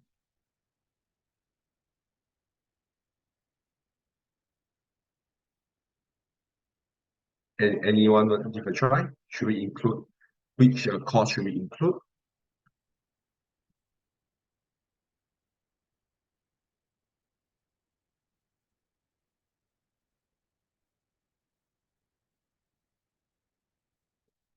Okay, that's right. So the test market analysis is something that's done previously, right? It's not part of the project. You do the analysis. Yes, it might be for a project, but it's not really directly related to the project. So there's a sunk cost. So we should only include the preliminary version of the car if it's part of project, right? If it's the to a mock up of the project. So whenever we have this kind of question, try to provide some justifications in case if you are being asked this kind of questions, do the justifications. So sorry, I just want to clarify because it says preliminary version of the car, but that means it's a sunk cost that was already done, right? It's not an incremental cost going forward. Okay. Okay, so that's a good one. So it's really based on justification. That's why I like to highlight. That's a good question. So the answer could be both costs are excluded because they are sunk costs, and you're right because it's preliminary. It doesn't include it doesn't cost. It's not incremental cost for the project. You're right. Now, however, you can also justify that 250K is part of the project's cost, right? In the sense of, let's say you say, oh, maybe in the project you need to um uh part of the project phase is that you need to do a mock-up. After mock-up, then you do the then you start working on a project, and then after that you manufacture the car. Let's just say manufacture a car, right? And so if you justify it this way, there is a case to say that, okay, this must be included. However, you can also take the stand that it's preliminary, it's before the manufacturing, it's before the project even started. If you say it's before the whole project, then it's considered sunk cost, you should not include. So that's for the 250K. Now, for the 150 is very clear because there's analysis, is for sure sunk cost. Okay, so why 150 is not included? I see a comment here, is because this is not part of the project. It's just do an analysis. So this is for sure a sunk cost.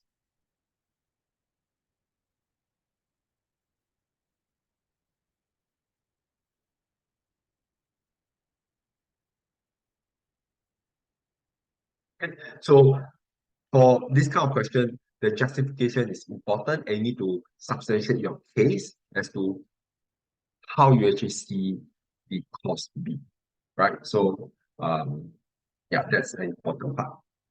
So it also has an empty warehouse in which it can store a new line of sports car. Should the cost of the warehouse be included in the MPV? Anyone like you can try?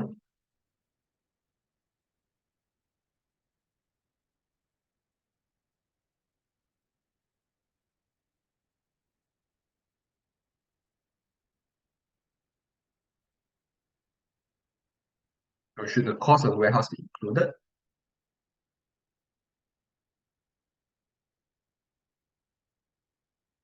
No, that's right. Because this is a bit clearer, right? That is for sure a sunk cost.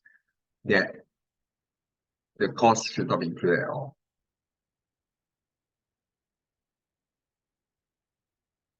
Yeah. So instead, it is the rent for storage to be clearer. Yeah. So I guess it depends on because this question say should the cost, right? So cost is the initial like how much you pay for the warehouse. So in a sense, it's very clear, shouldn't include that. However, if they say depending on the way the question asked, it could be included based on if it's about rental of the warehouse, etc. So depends, right? But this one is very clear, it's cost, so it should not be included. The firm currently produces an existing line of compact cars. Some of the potential customers from its sports cars will come from the customer base from its compact car. Do we need to take this into account when calculating the MPV of the new sports line?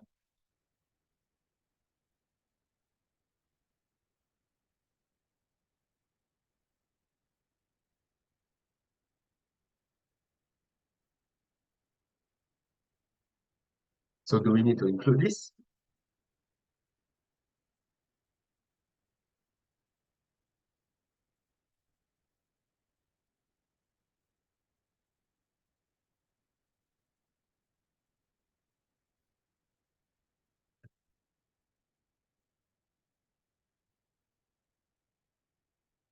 So the question is, the answer is yes, right?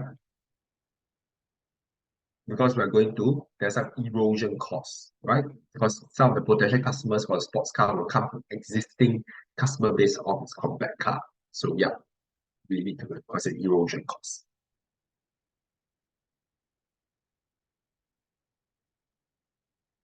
Okay, we have one more example here. Let's look at this.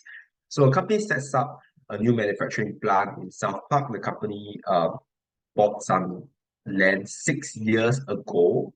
Okay, 6 years ago. In anticipation for its usage as a warehouse or distribution site, but the company has since decided to rent the facility elsewhere. The land would net uh, 10.3 million if it was sold today. So this looks like some opportunity cost, right? This seems like a sunk cost, right? Let's just continue reading. The company wants to build a new manufacturing plant on the land. The plant will cost 24 million to build, and the site will require 975K worth of grading before it's suitable for construction. So what's the proper cash flow that's used for the initial investment? So question, which cost should we include? There are 4 costs here. So I already kind of like hinted, this seems like some cost. This one seems like opportunity cost. should we include this and this? So which of the three costs should we include? Or for the four costs, should we include?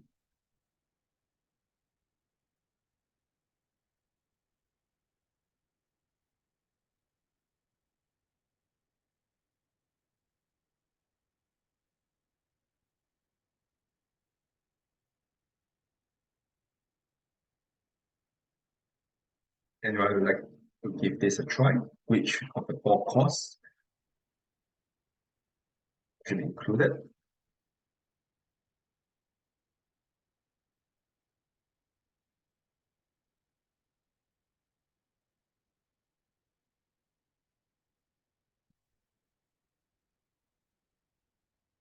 Thank you. That's right.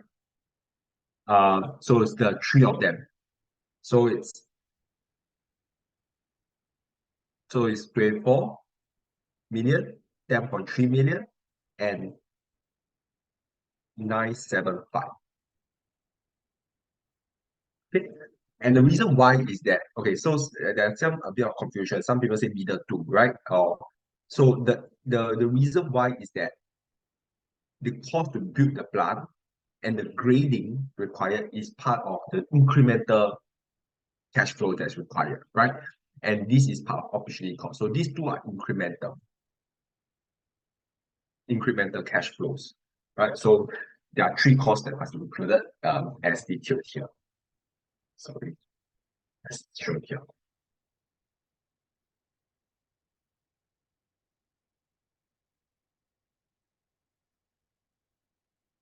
Questions?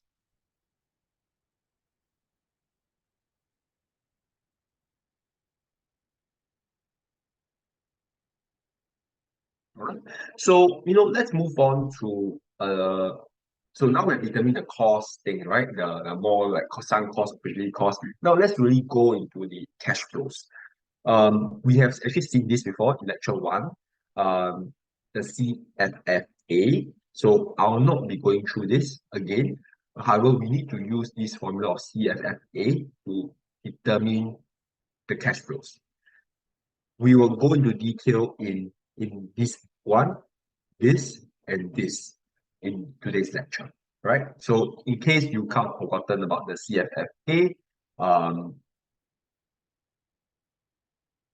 please rewatch lecture one. And of course, we need to now build on our knowledge of what we know in lecture one for the CFFA. Okay, so now let's go the first one. Let's tackle this component first. Because in lecture one, we kind of talk a lot about this. So now let's tackle this one and this one later. Okay, so for CFFA, under the net capital spend. So net capital spend relates to the amount that is spent for your capital investment, right? In terms of initial outlay, what fixed asset you need to buy. So the initial outlay the initial investment includes cost of fixed asset, maybe and when you have a cost initially for the fixed asset, let's say the end of the project, we need to sell off the fixed asset as well, right? So there's some cost relating to selling off the fixed asset. And there's this thing called salvage value. So what is salvage value? Let's try to understand this. So salvage value, right? Basically, let's just think of it in layman terms. It's just the cost or the money you're going to get for selling the fixed asset at the end of the project's life. So the money you'll get. Now, there are some so-called complications, not really complications, but some issues relating to salvage value. And it relates to the idea that recall in your accounting 101, we have this thing called book value or residual value. So residual value, book value, and salvage value are different. So book value and residual value is basically an accounting concept where you take initial cost minus accumulated depreciation, right? So it's purely accounting. Now, salvage value is like what is the market value of the product you're going to sell or the fixed asset you're going to sell. So the salvage value, if you think about it, can be very different from the accounting way of managing book value and residual value, right? Hope you can see this. Salvage value is a market value that you're going to sell the used product. So it's like what you're going to get if you sell the product on carousel, right? In carousel, you can earn more money than maybe the book value that you record in your books. And because there is some differences in your what you actually sold the product for and what is recorded in your books under book value, there is some tax benefit of selling the product. Tax benefit or tax implications, I would say. It's not always a benefit, it's implications. And so we need to calculate this thing called after-tax salvage, right? And the idea of it is, okay, you have the salvage value here, which is what you're going to receive, right? So let's say you put the product on carousel, your fixed asset on carousel, you're going to get the money, right? It's called salvage value. So you're going to get $50, you're going to get that. However, we need to consider the tax implication of selling the product for $50. That's the same. And the tax implication is based on the differences between your selling price, which is salvage value, minus the book value that you have recorded in your books, which is given by this part here. And the idea of it, right, the details is there, but let me try to explain you the concept. The idea of it is that, okay, you're going to sell the product for $50.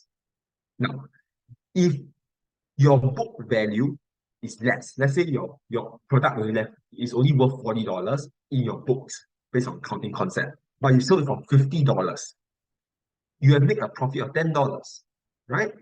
And this profit of $10 must be taxed. So you're going to be taxed at a tax rate of the $10 profit. And this is what we're getting here. So after you are being taxed, your after-tax salvage becomes less because you're instead of earning $10, maybe you earn less because you earn maybe $8 because $2 being taxed away.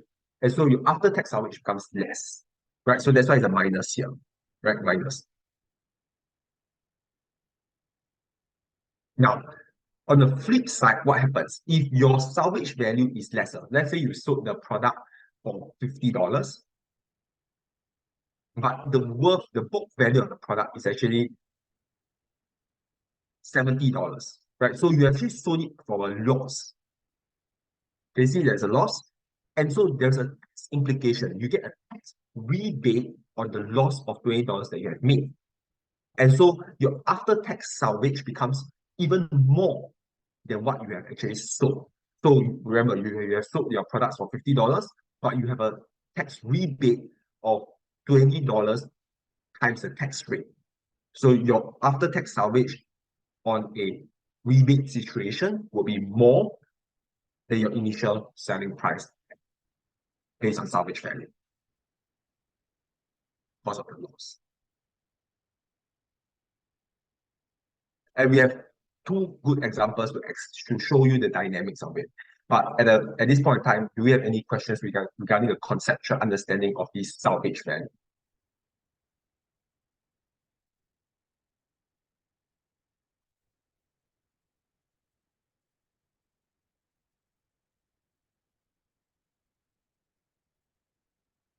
Okay, we have no questions.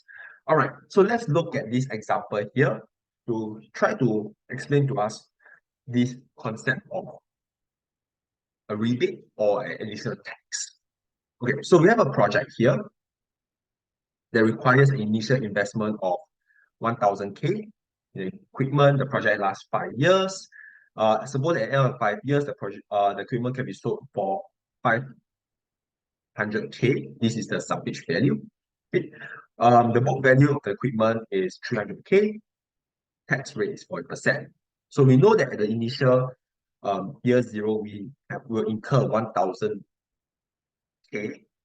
cash outflow. At year 5, we need to calculate what's the after-tax salvage. Okay, we know the salvage is 500K as given the question. The book value is 300K. Now, let's calculate what's after-tax salvage here. So based on the formula, we use 500K minus 40% tax rate times 500 minus 300, right? 500 salvage minus book value. And this will give us 420K, right? 420K.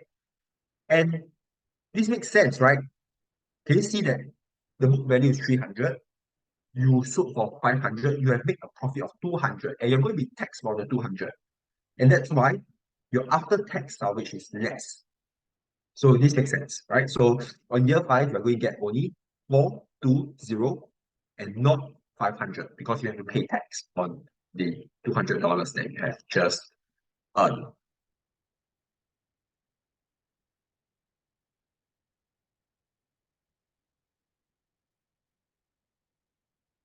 Now, let's suppose if the equipment can only be sold for 200 now, at the end of 5 years.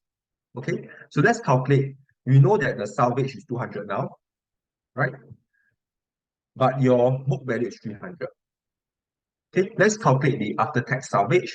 So we use the same formula, 200 minus the tax rate of 40%, 200 minus 300, right? Book value. Based on the calculations here, we get 240. So can you see your salvage is 200? However, we are getting 240. So we have earned a $40 tax rebate based on the loss we are selling. Because we are going to sell the product for 200, but our book value is 300. So this $100, we are going to earn a tax rebate, which makes sense, right? We have now earned more after tax salvage 240 versus what we actually have sold it for at 200.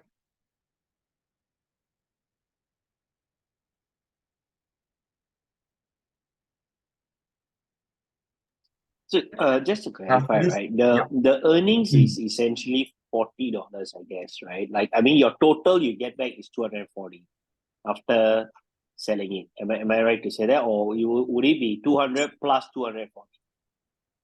No, you're right. So Yeah. the earnings is 40 and then the cash flow is 240. You're right. Right. Okay. Thank you. And recall that we are doing cash flows, right? That's why we are not really interested in earnings. We are interested in what's the actual cash that's flowing in at the end of selling the product, right? So that's why we're interested in cash flows. And we don't just consider earnings. However, we need to consider cash rebate, the tax rebate, because these are cash flows as well. Okay.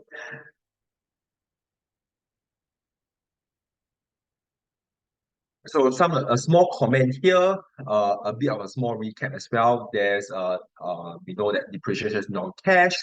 And in the examples here, right? This example here, we have given you the book value 300. Now, hope you can tap on to your accounting 101 kind of course concept. Basically, how do we determine book value? We just need to use the depreciation, right? So we determine the depreciation amount, which is initial cost minus the residual value, book value divided by number of years, and then we determine what is the book value based on whatever year that is given, right? So please note residual value is different from salvage value, so please use the terms accordingly, as what we mentioned earlier.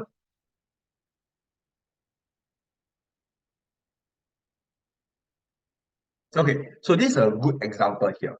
So let's just say, consider you have an asset that costs 635K and depreciates straight line to zero over 8 years.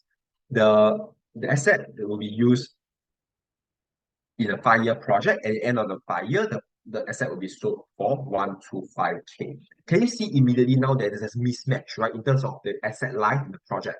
The asset life can last for 8 years. However, the project will only last for 5 years. So in this sense, we need to determine what is the depreciation amount, what is the accumulated depreciation, what is the book value. All right, so let's do that determination now. So we have the depreciation here. So depreciation is 635,123 divided by 8 years. So this will give us, I've done the calculation, which is 79375. So we have determined the per year depreciation, right? Because it's straight line to zero. Now, however, we know that we only use the product for 5 years. And so to determine what's the book value of the asset is 635,123 minus 5 years multiplied by 79375. right? And so this will give you, I've done the calculation, 238,125. So because we're only in 5 years, at the end, we still have some book value left of 3 years basically. So what's your after tax? So the question is, what's your after tax salvage or the after tax cash flow for the sales of asset? So we remember the formula is salvage value 125,000 minus the tax rate of 35% multiplied by 125,000 minus the book value of 238,125, right? And so this will give you this amount. And we can see that based on the calculations here, book value is more than your salvage value, means that we are getting a tax rebate in this situation.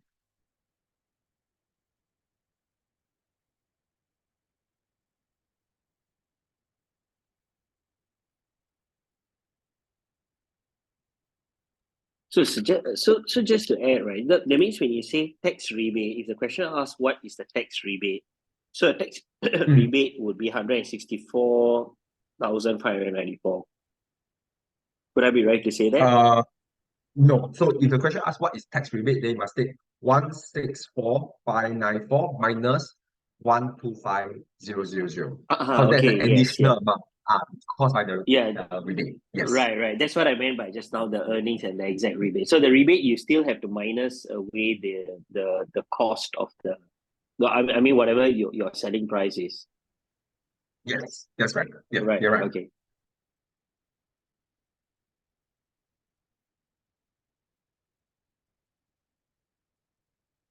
Okay, we have one more example to further illustrate this concept because it's a new concept. So suppose we purchase a equipment for 100K, the cost is 10K, and have it delivered in stock.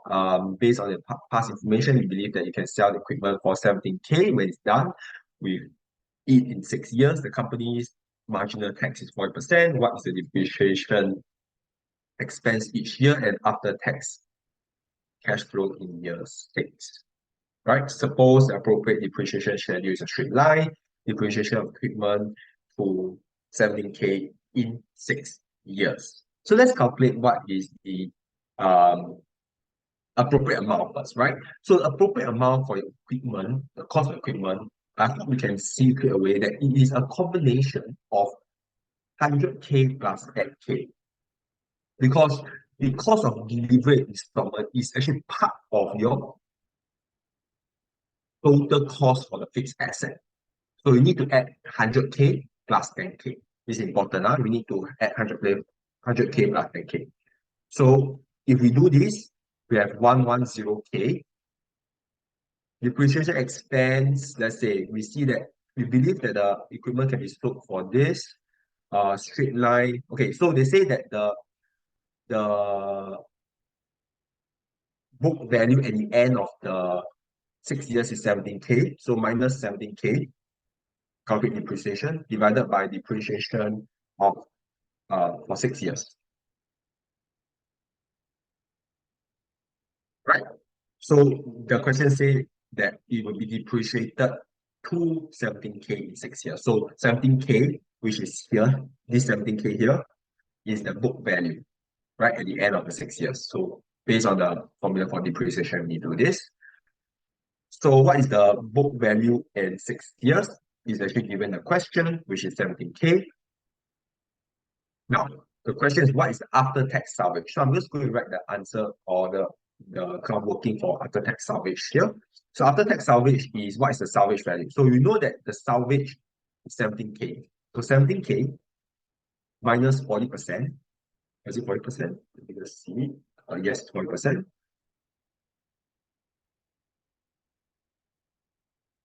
Times 17K minus 17K. Right? So this 17. Let me just rewrite this. So let's see.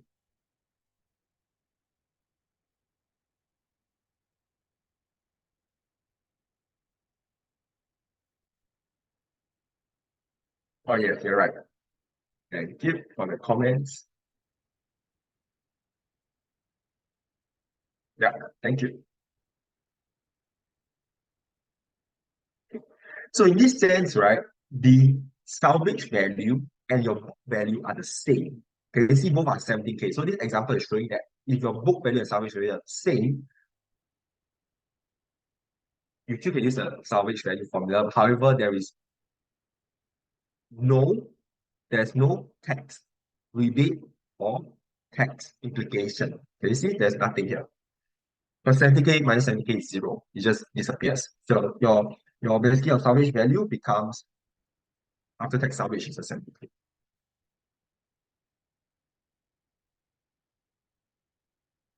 I want to make sure it's zero.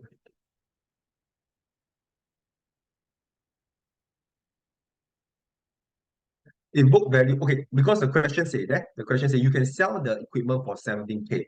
So this is the salvage.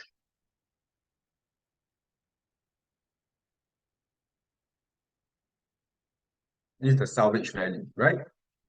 And then this is so it's two separate information. One, the 17K is you can sell equipment. Remember, salvage value is equals to how much you can sell it. So it's 17K. Now, the question also say that you can depreciate equipment to 17K here. So this 17K is the book value. So there are two separate information. It just so happen that both of it are 17K, the same values. And any other questions for this? I hope I clarified that.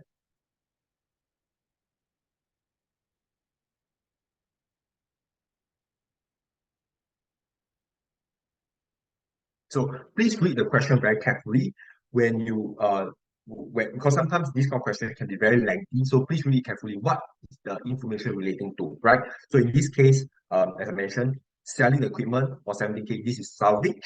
And then the information below where you say depreciate the equipment to 17K in 6 years. So the 17K below is the book value. Okay, so that's all for salvage. We have done quite a few examples. Let's move on to the second or the third component of our CFA formula, which we are going to cover more in depth now, which is the change in net working capital. So as a small recap, so just focus on net working capital. Net working capital is CA minus CL, right? That's net working capital. Now, in our capital budgeting, we are interested in the change, right? So change is what? So remember, change is the beginning net working capital minus the ending net working capital. And this is something that I've been stressing as well in lecture 1, where we talk about change in net working capital, meaning that we need to see whether there's an increase or decrease in net working capital. That's what we're interested in, the change. Okay.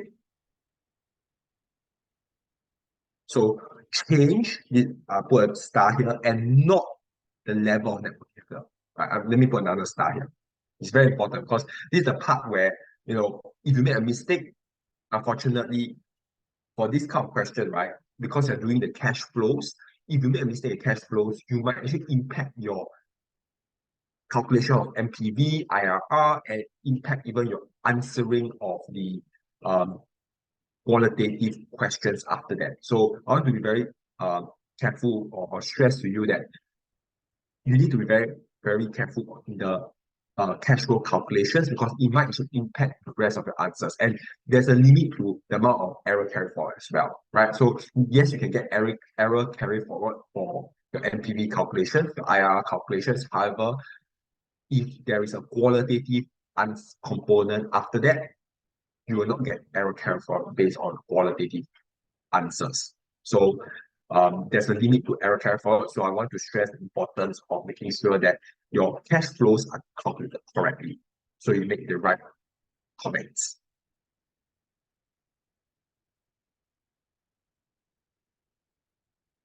All right. So so if you flip back to the CFA formula, we need the negative change in net working capital. So what do we do here? So in this question, we see that there are various net working capital already calculated for you. And what's net working capital? CA minus CL, right? So what we're interested in is the change. So the change from from before year zero to year zero is a plus 10, right? And the change from here is plus 20, and the change from here is minus 5, and the change from here is minus 25, right? So these are the change, because I'm interested in changes. Now, in our CFFA formula, we look at a negative change, so we just put a negative here. Negative, negative, positive, positive, right? So we consider the negative change. I will just feed back the formula to prove to you, or just to confirm to you that it's a negative change. So can you see here? We're interested in the negative change, right? Negative change. Negative change in that.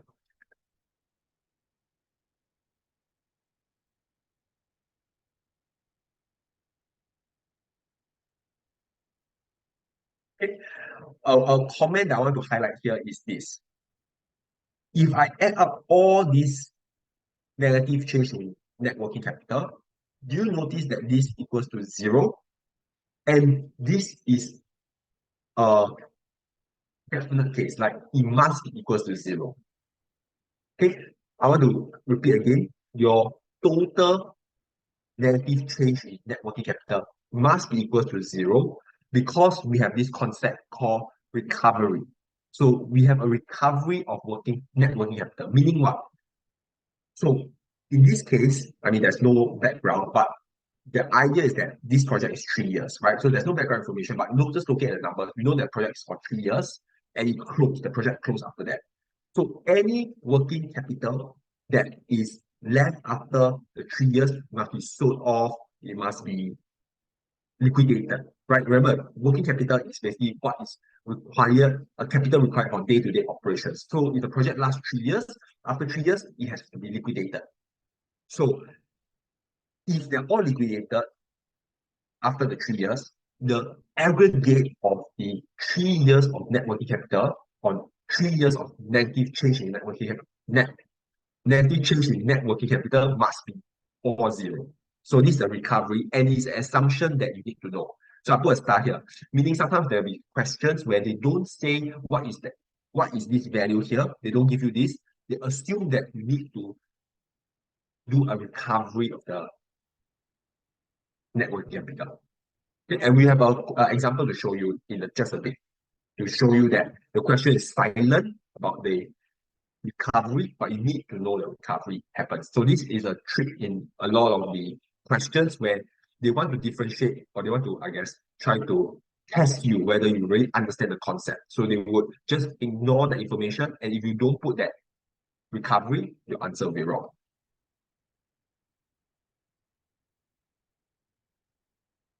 Okay, so we have an example in just a bit, but let's look at the last component of our CFFA. So we have covered the NCS, we have covered the change in net working capital, and now operating cash flow. This part, we have, I think even in your Q&A, there was a question on it. So we will not go to too much detail because we have kind of explained a lot of this. But one thing I want to explain is that this tax shield approach. So the tax shield approach, right, is this. So you use the sales and the cash, the cost, basically the cost, times the 1 minus tax, right? However, because depreciation is a non-cash item, there is a shielding that is happening. Do you understand why the shield is happening? Because you see, you need to add you add depreciation times tax. So the tax on the depreciation is actually providing you more operating cash flow, and therefore is considered a tax shield that is happening here.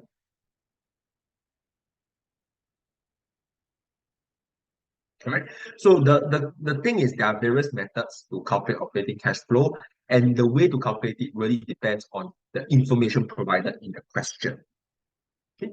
So in this example here, let's look at this example. The example is quite straightforward. They give you revenue, they give you the expenses, they tell you what's the depreciation charge and the tax rate. So in this case, we can simply use the tax shield method to do it based on the type.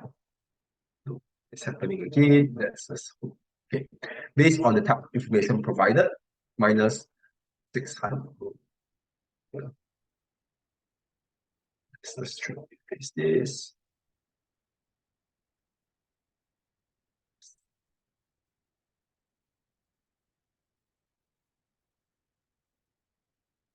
Okay, maybe I write it on the top.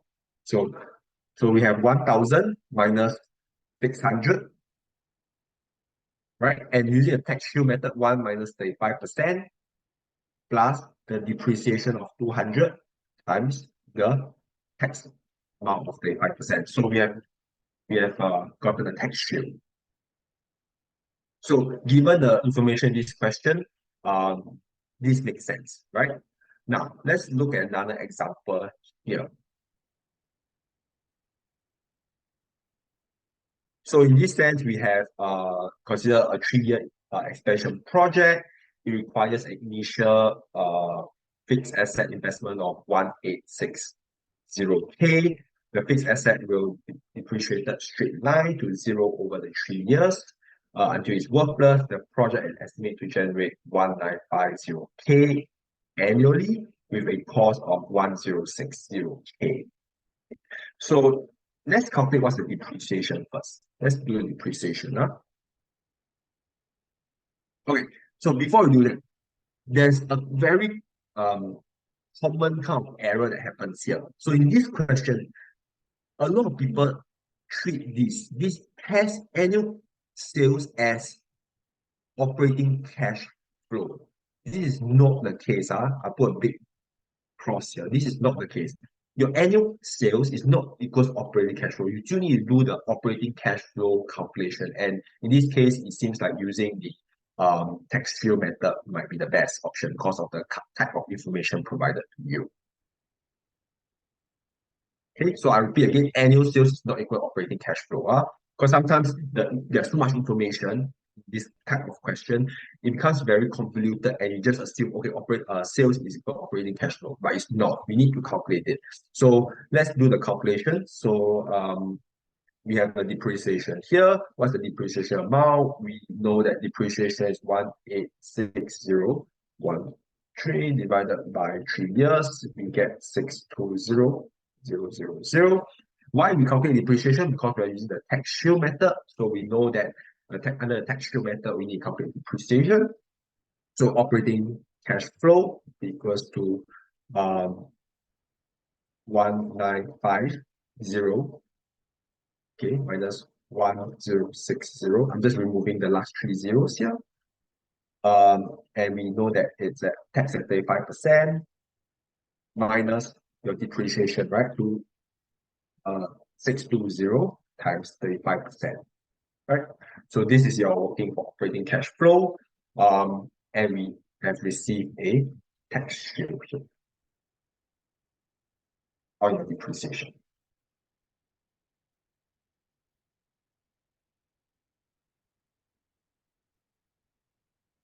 So I'm cognizant that the time is out. So those that need to leave, because I know it's pretty late and it's a Monday night, those that need to leave, feel free to leave. The lecture will be recorded.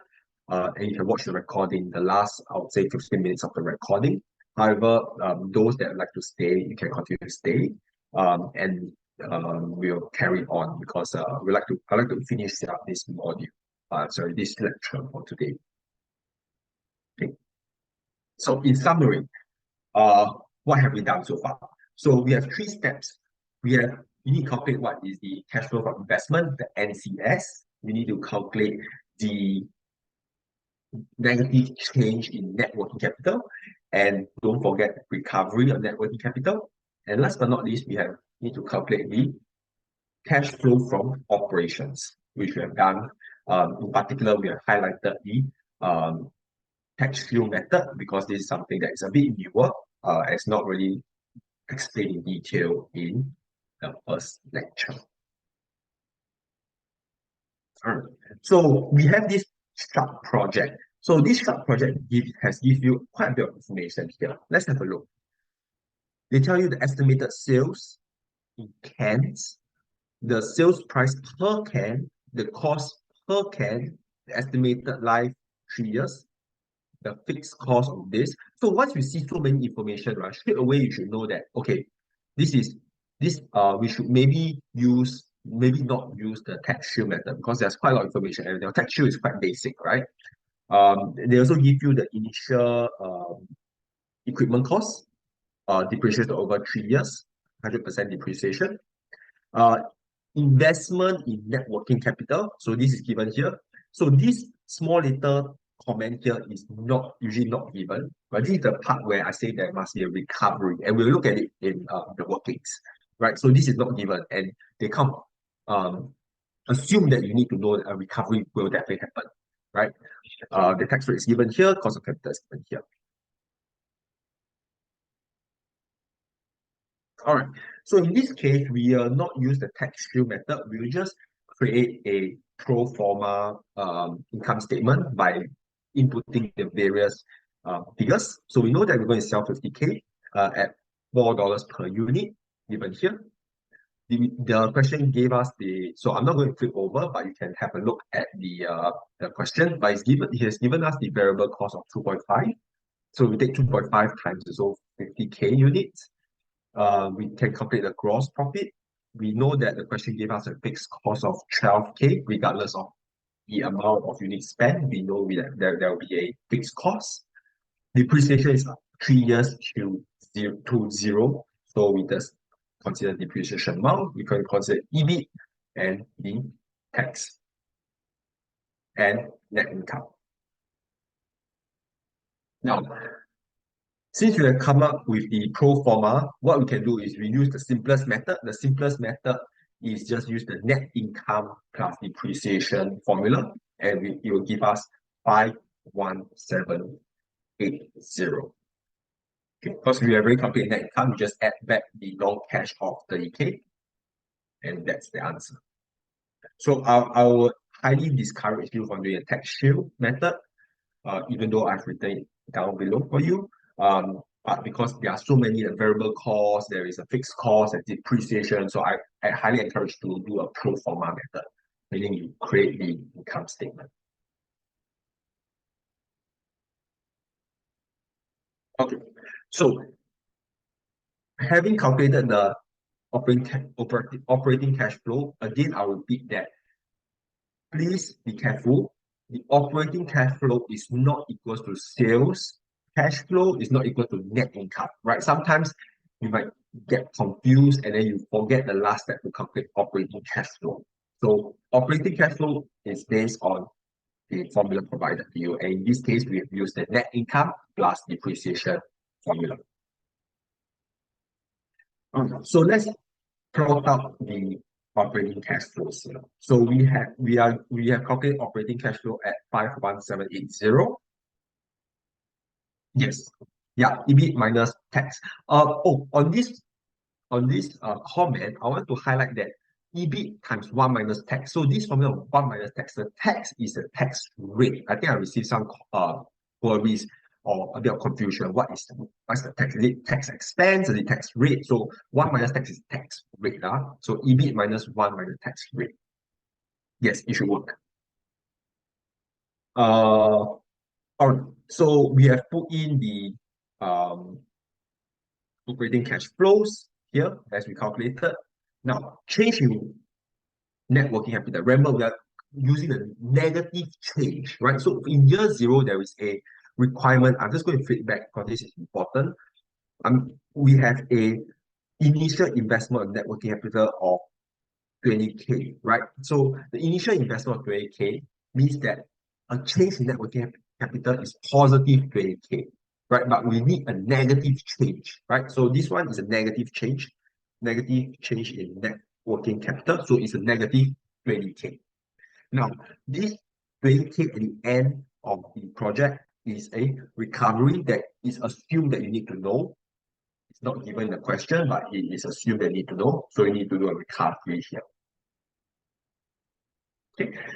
Capital spend, it was given to you in the question. There is no salvage in this case, so we don't have to consider salvage, and we just add up all the cash flows as seen here, and we can use the NPV or IRR formula to determine the parameters for MPV and IRR. And in this case, should we accept the project, and does the IRR and MPV project provide the same answer? So should we accept the project?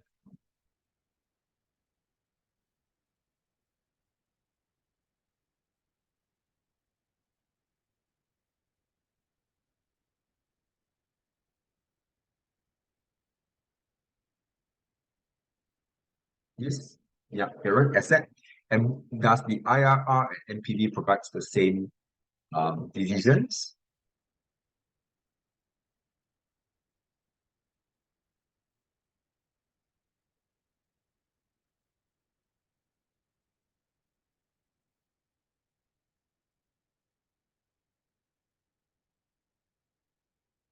It does, right? I hope you can see that it does, given interest of time. Let's see, because your cost of capital is 20%, your IRR is 25.76%, meaning that it is more than your cost of capital. So I'm going to skip this question. I'll let you go through this question yourself because the answers are provided. I would like to provide or go through this question here. Yes, this one, where the answer is not provided. So this is a question on a new sausage machine. So this new sausage system has an installation cost of 735K. The cost will be depreciated straight line to zero over the project's 5 years life. At the end of which the sausage machine can be scrapped for 105K. So this 105K is your salvage value, right? So once you see the salvage value, immediately I hope you need to know that, okay, maybe I need to calculate after tax salvage. Now, sausage machine will save the firm 204K, right? Pre-tax. System will require initial investment in net working capital of 35K. We have a tax rate of 34% and a discount rate of 8%. So what's the MPV of this project? So I hope now you can see that they're pulling in the MPVs, right? So now first of all, you need to calculate cash flow, determine the MPV, and make a comment after that, whether you accept or reject the project. Okay, so we are given quite a bit of information. Let's start off with depreciation first. We know that our initial investment amount is 735,000 divided by 5 years, and we are depreciating straight line to zero, meaning that our annual depreciation will be 147,000. Right? Now, what's our after-tax salvage? So the question given us that the salvage is 105,000 minus the tax rate of 34%, okay, times the salvage of this, and minus the book value of zero, right? They say there's no zero book value. So this would give us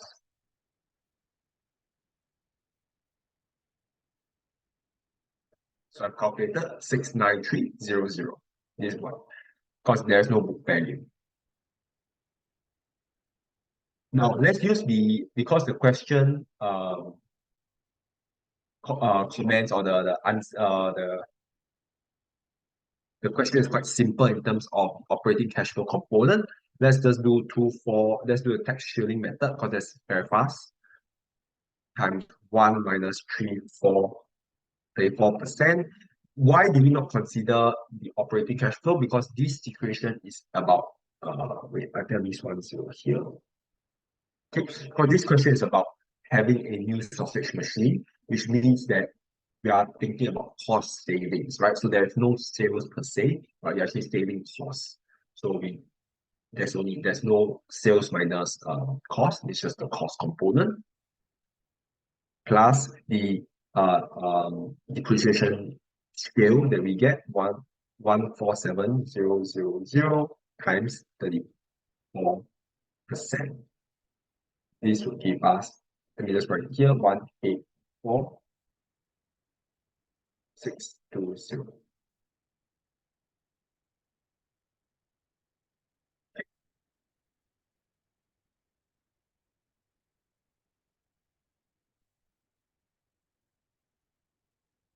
So once you've done the calculations, you can plug in the values 184,620, 184,620, right? And this is from year 1 to year 4. So you need to do it in your Excel. You need to put it 4 times when you calculate the MPVs, right? But this for the illustration, I just combine it. But you need to do it 4 times so that when you do MPV, when you drag the formula, you'll consider 4 cash flows for this year. In year 0, what's happening? Year 0, recall that we need to the negative change in net working capital. So the change in working capital is 35, positive 35, negative change is negative 35. Okay.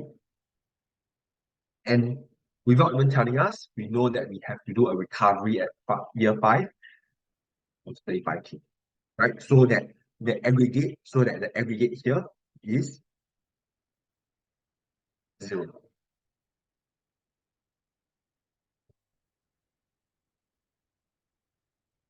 The negative NCF, we know that we need to spend a negative 735,000. Our after-tax salvage that we have calculated 693,000. So I've done the calculations for you. The CFA by just simply aggregating the 3 components are minus 770,123,184,620 and 288,920. Okay. So I've done the calculations for you, but I encourage you to redo the question on Excel after this lecture to go through it. And if we do an MPV using Excel MPV formula, and I just want to remind you, for MPV, exclude CF0, right? Exclude the cash flow in year 0. So if you do MPV and put it outside the formula. And so if you do an MPV, I've done the calculations for you, you should get 38119. And this is positive asset.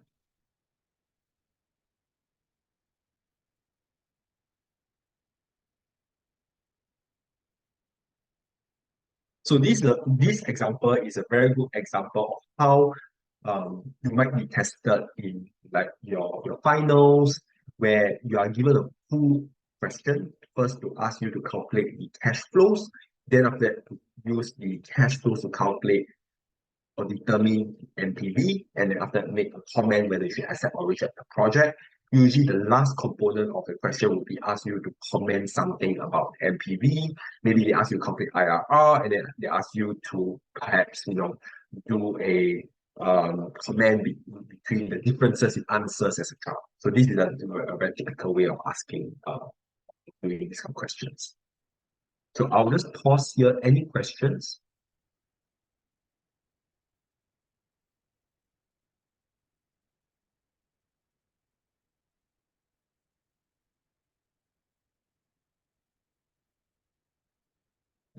Okay, so I know we are losing some people already because we are exceeding the time.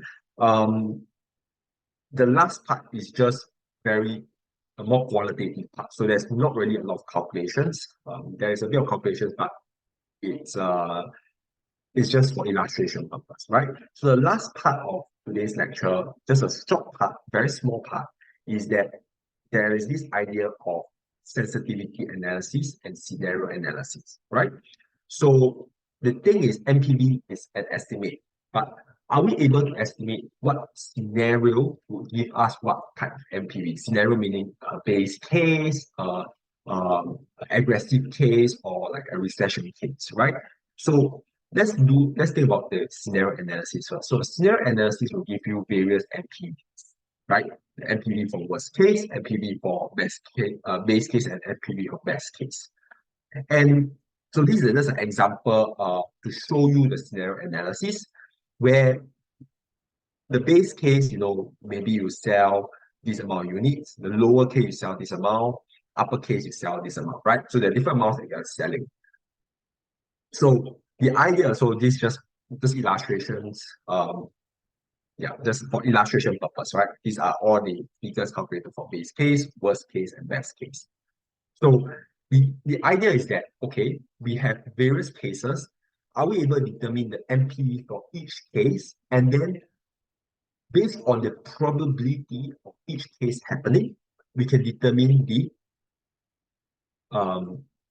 sometime NPV, right? So in this example here, we have Nike, where Nike did a scenario analysis, right? So it expects that on the base case, NPV is 34 million, and the discount rate is 10%, right? They further provide you more information on the worst case. The worst case scenario, the NPV is negative 190. The best case, the NPV is positive 150. So should you accept or reject this project based on the combined NPV? So let's do the percentage, right? So we know that the worst case is at 10% of it happening, the best case is 25% of it happening, and the base case is basically the remainder, right? So as given here, these are the probabilities of the base case, worst case, and best case. And what can we do? It's a very simple calculation. Basically, we just multiply the probability of it happening with the NPV of the case. So in this case, the worst case, then this is the base case, and then this is the best case. And we then determine the NPVs, and okay, it's still positive, so we should accept the project. So this is a scenario analysis by determining the NPVs of each case, and then we do the aggregated NPV.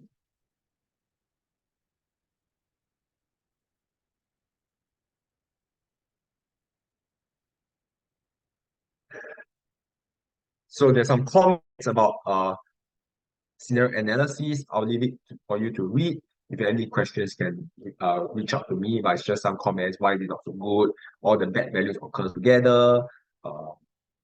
And focus on the various cases where it might not actually happen, right? All the negative doesn't happen at the same time. Now, the difference between a scenario analysis and sensitivity analysis is this. So a scenario analysis is a type of scenario, right? Best case, worst case, and base case. But a sensitivity analysis is about changing one factor or one assumption at one time and see how does this one factor change affect the value generated, right? And in this case, how does it affect the NPV generated? And so in this case, this is just an illustration to show you how does the change in units sold affects the NPV, and they've done a NPV graph by units sold. So you kind of like plot and see, okay, how does the NPV change? How does the fixed cost affect the NPV, right? So how sensitive it is.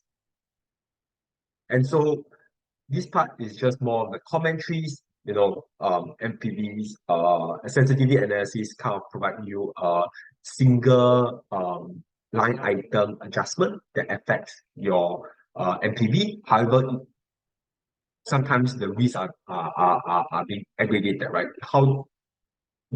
Sometimes there are multiple factors that change at the same time. Then your sensitivity analysis becomes very complicated. So you can just read through some strengths and some weaknesses as stated here. Okay.